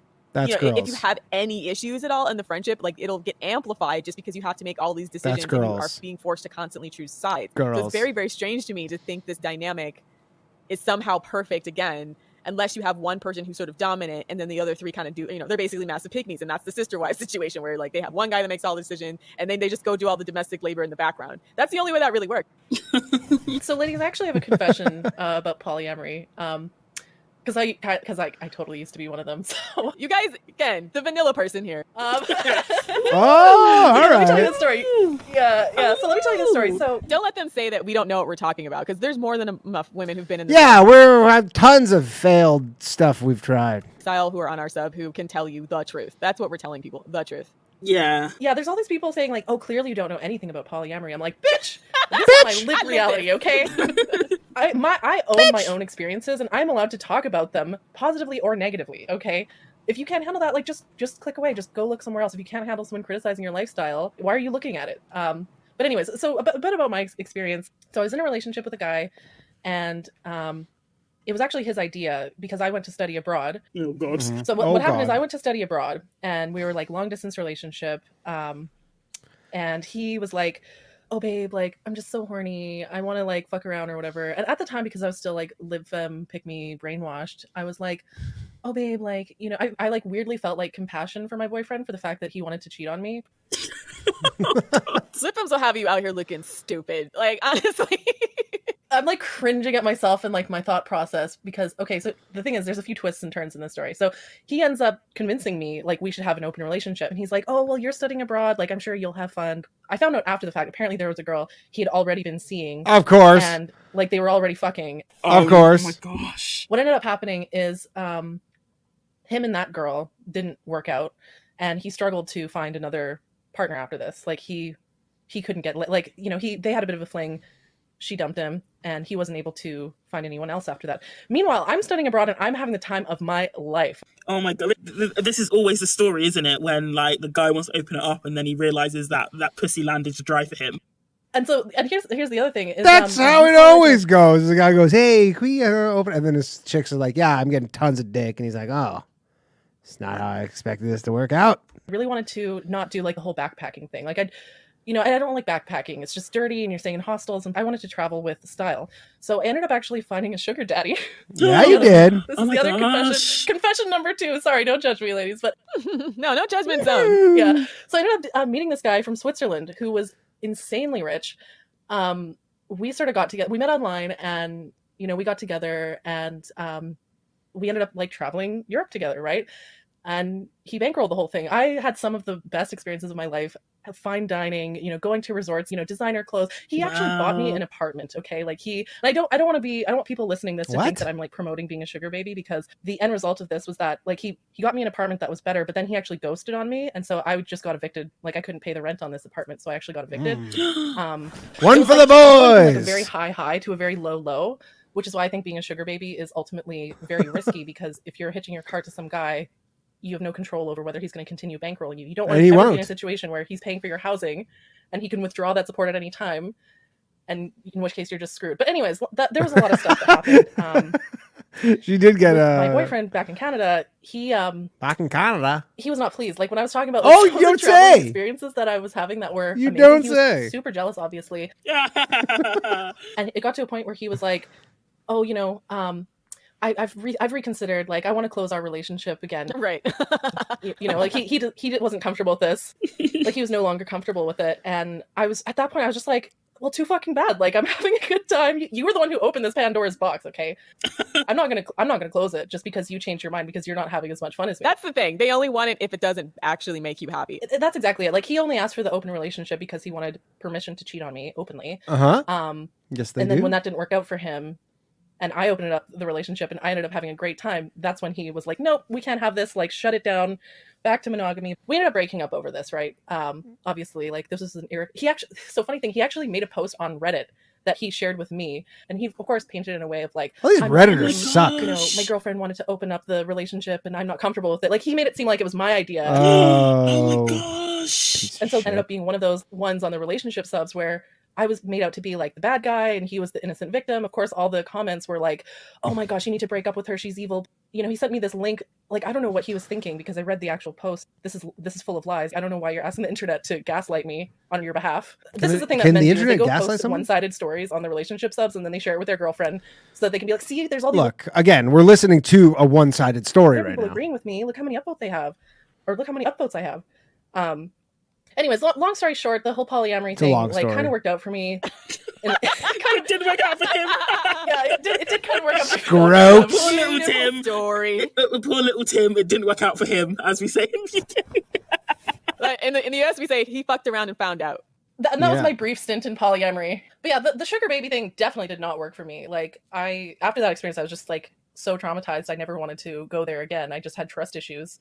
And it's a weird dynamic with sugar babies because if you ask for any like safeguards or ask for any like security or guarantees, there's almost this implication of like, "Oh, well, there's thousands of other girls out there who don't have all these demands, so I'm just going It's to go true. for them, kind of thing, Yeah. right? Yeah, So I do think the lack of security is deliberate because that's their leverage over you. yeah, like they'll even kind of imply that, oh, there's like thousands of beautiful college girls out there don't have any boundaries, and so if you have any boundaries, then I'm just going to move on, kind of thing. So you're almost like socially coerced into. Well, that makes sense, right? Because a lot of times abusive people like to foster a sense of dependency, right? That's part of the whole thing. And the other thing is, I was 19 years old. Okay, so I was young.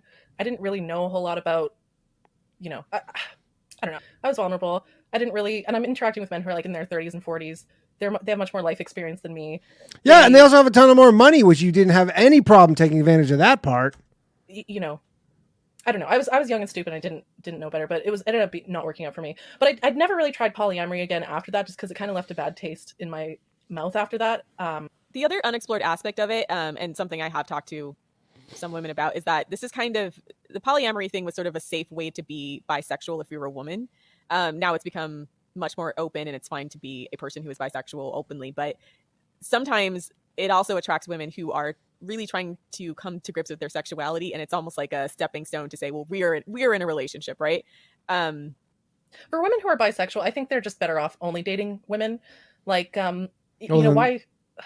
why involve a man at all? Like, if you have the option of not dating men, why? Well, because they're not really bisexual. They're just like for fun that week bisexual. Man.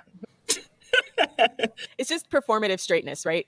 I guess, yeah. Like heteronormativity kind of stuff, yeah. When you're on Tinder and there's like the Tinder couples and they're looking for a third. Oh, God. They're never looking for another man, right? And that's the other thing about polyamory. No. They're always looking for a quote-unquote unicorn, right? They're the unicorn hunters. They're never looking for another man, or very rarely. And that's another thing that is fucking bullshit about polyamory, is the fact that they're basically treating these other women as like a sex toy for their shit relationship. Yeah, it's very, very weird, because I'm like, you want me to be part of your awkward relationship dynamic? I don't even like being part of my own awkward relationship dynamics. Why would I insert myself into somebody else's? And most of these people, like, their relationship is on the rocks anyways. Like, I'm firmly of the belief that if you have to ask your partner to open up your marriage or become polyamorous, your relationship's already doomed. And it's just a last ditch effort to try to save things, but that's not probably true. Savable.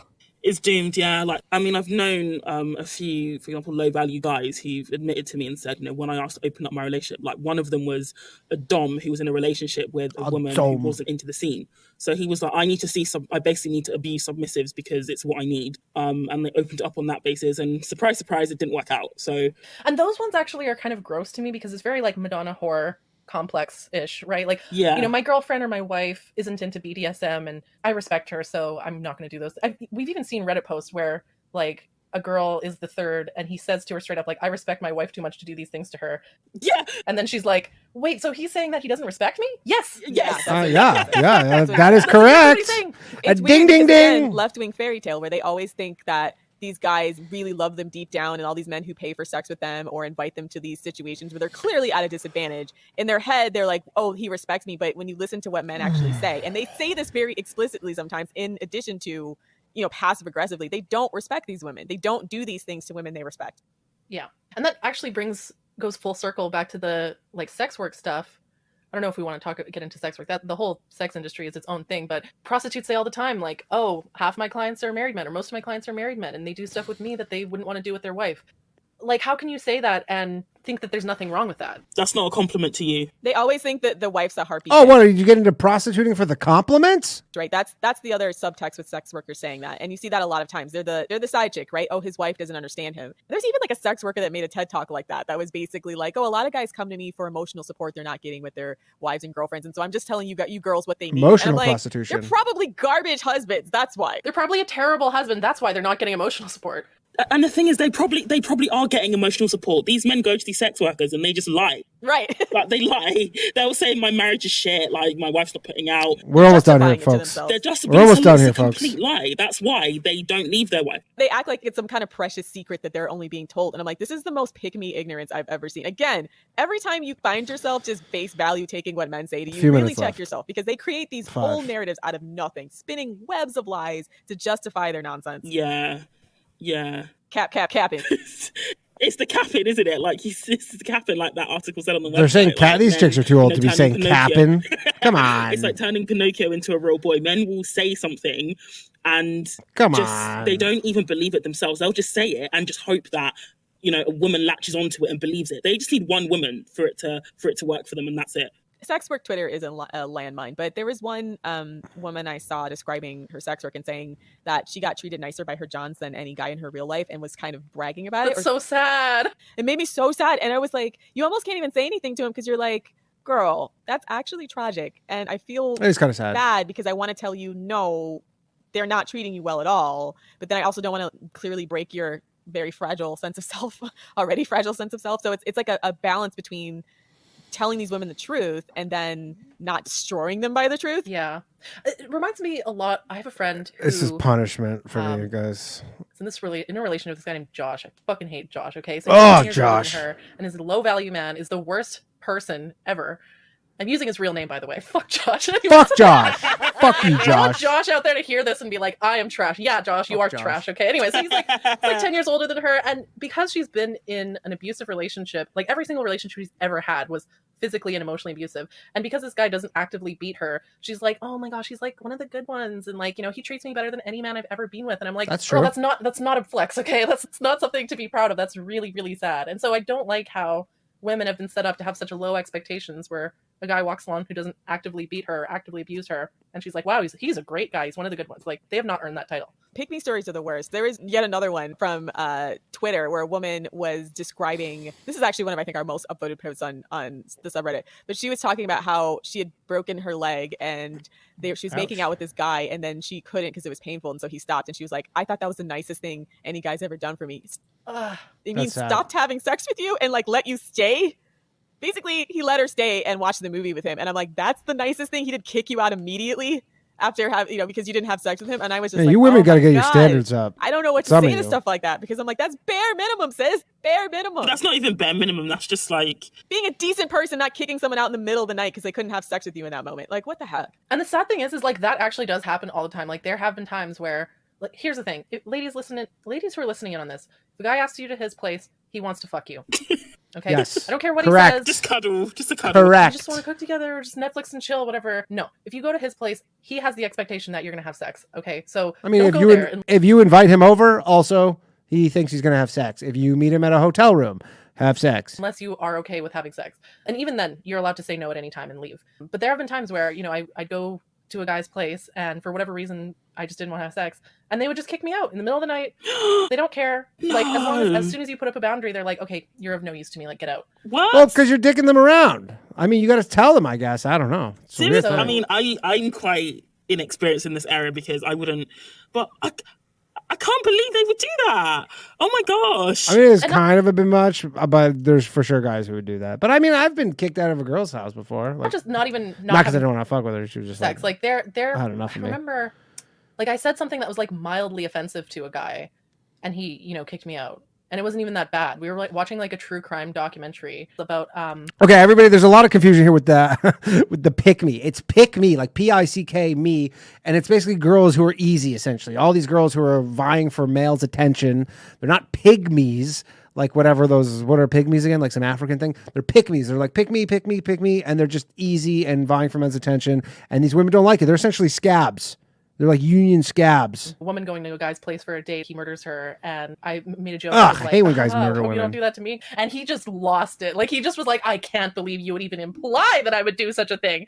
And yeah, like, just didn't understand that I was fucking joking, and then kicked me out. I was like, wow, fuck you. Oh, okay. When you Well, look you at the implied that way he's a that men murderer. will defend the stupidest boundaries for no reason, and you see a lot of women mulling over whether we should defend legitimate boundaries, and then all the pick-me's in media coming for us, it feels patently unfair, and it feels very sexist that everybody is invested in telling women that our boundaries are messed up and wrong and aren't being set right. And I'm just like, we're going to be the light in the tunnel and at the end of the dark tunnel that's like, whatever you feel deep in your heart, honor it.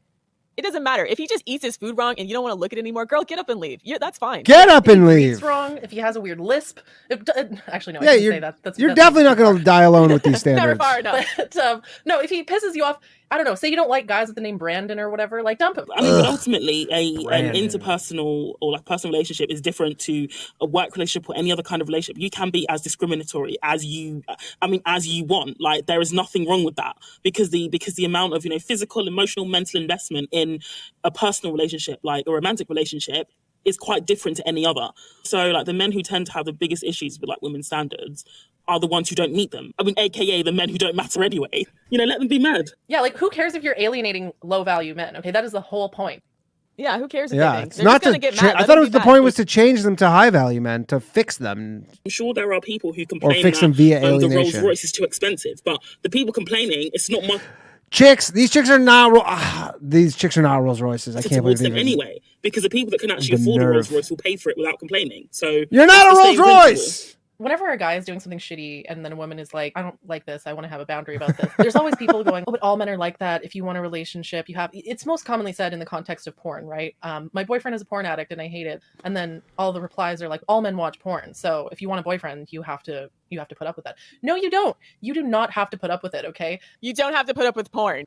Yeah, you don't have to put up with porn. I'm going to call them on their bluff. And if they go, oh, all men watch porn, if you want a relationship, you have to put up with it. I'm going to go, no, thanks. I don't want to put up with it.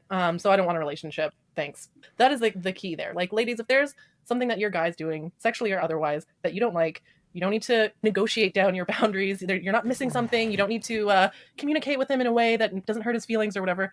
Just break up with him. That's it. It's that simple. Just That's do our it. show. Another one in the box. Oh, Woo! thank Right. God we made it.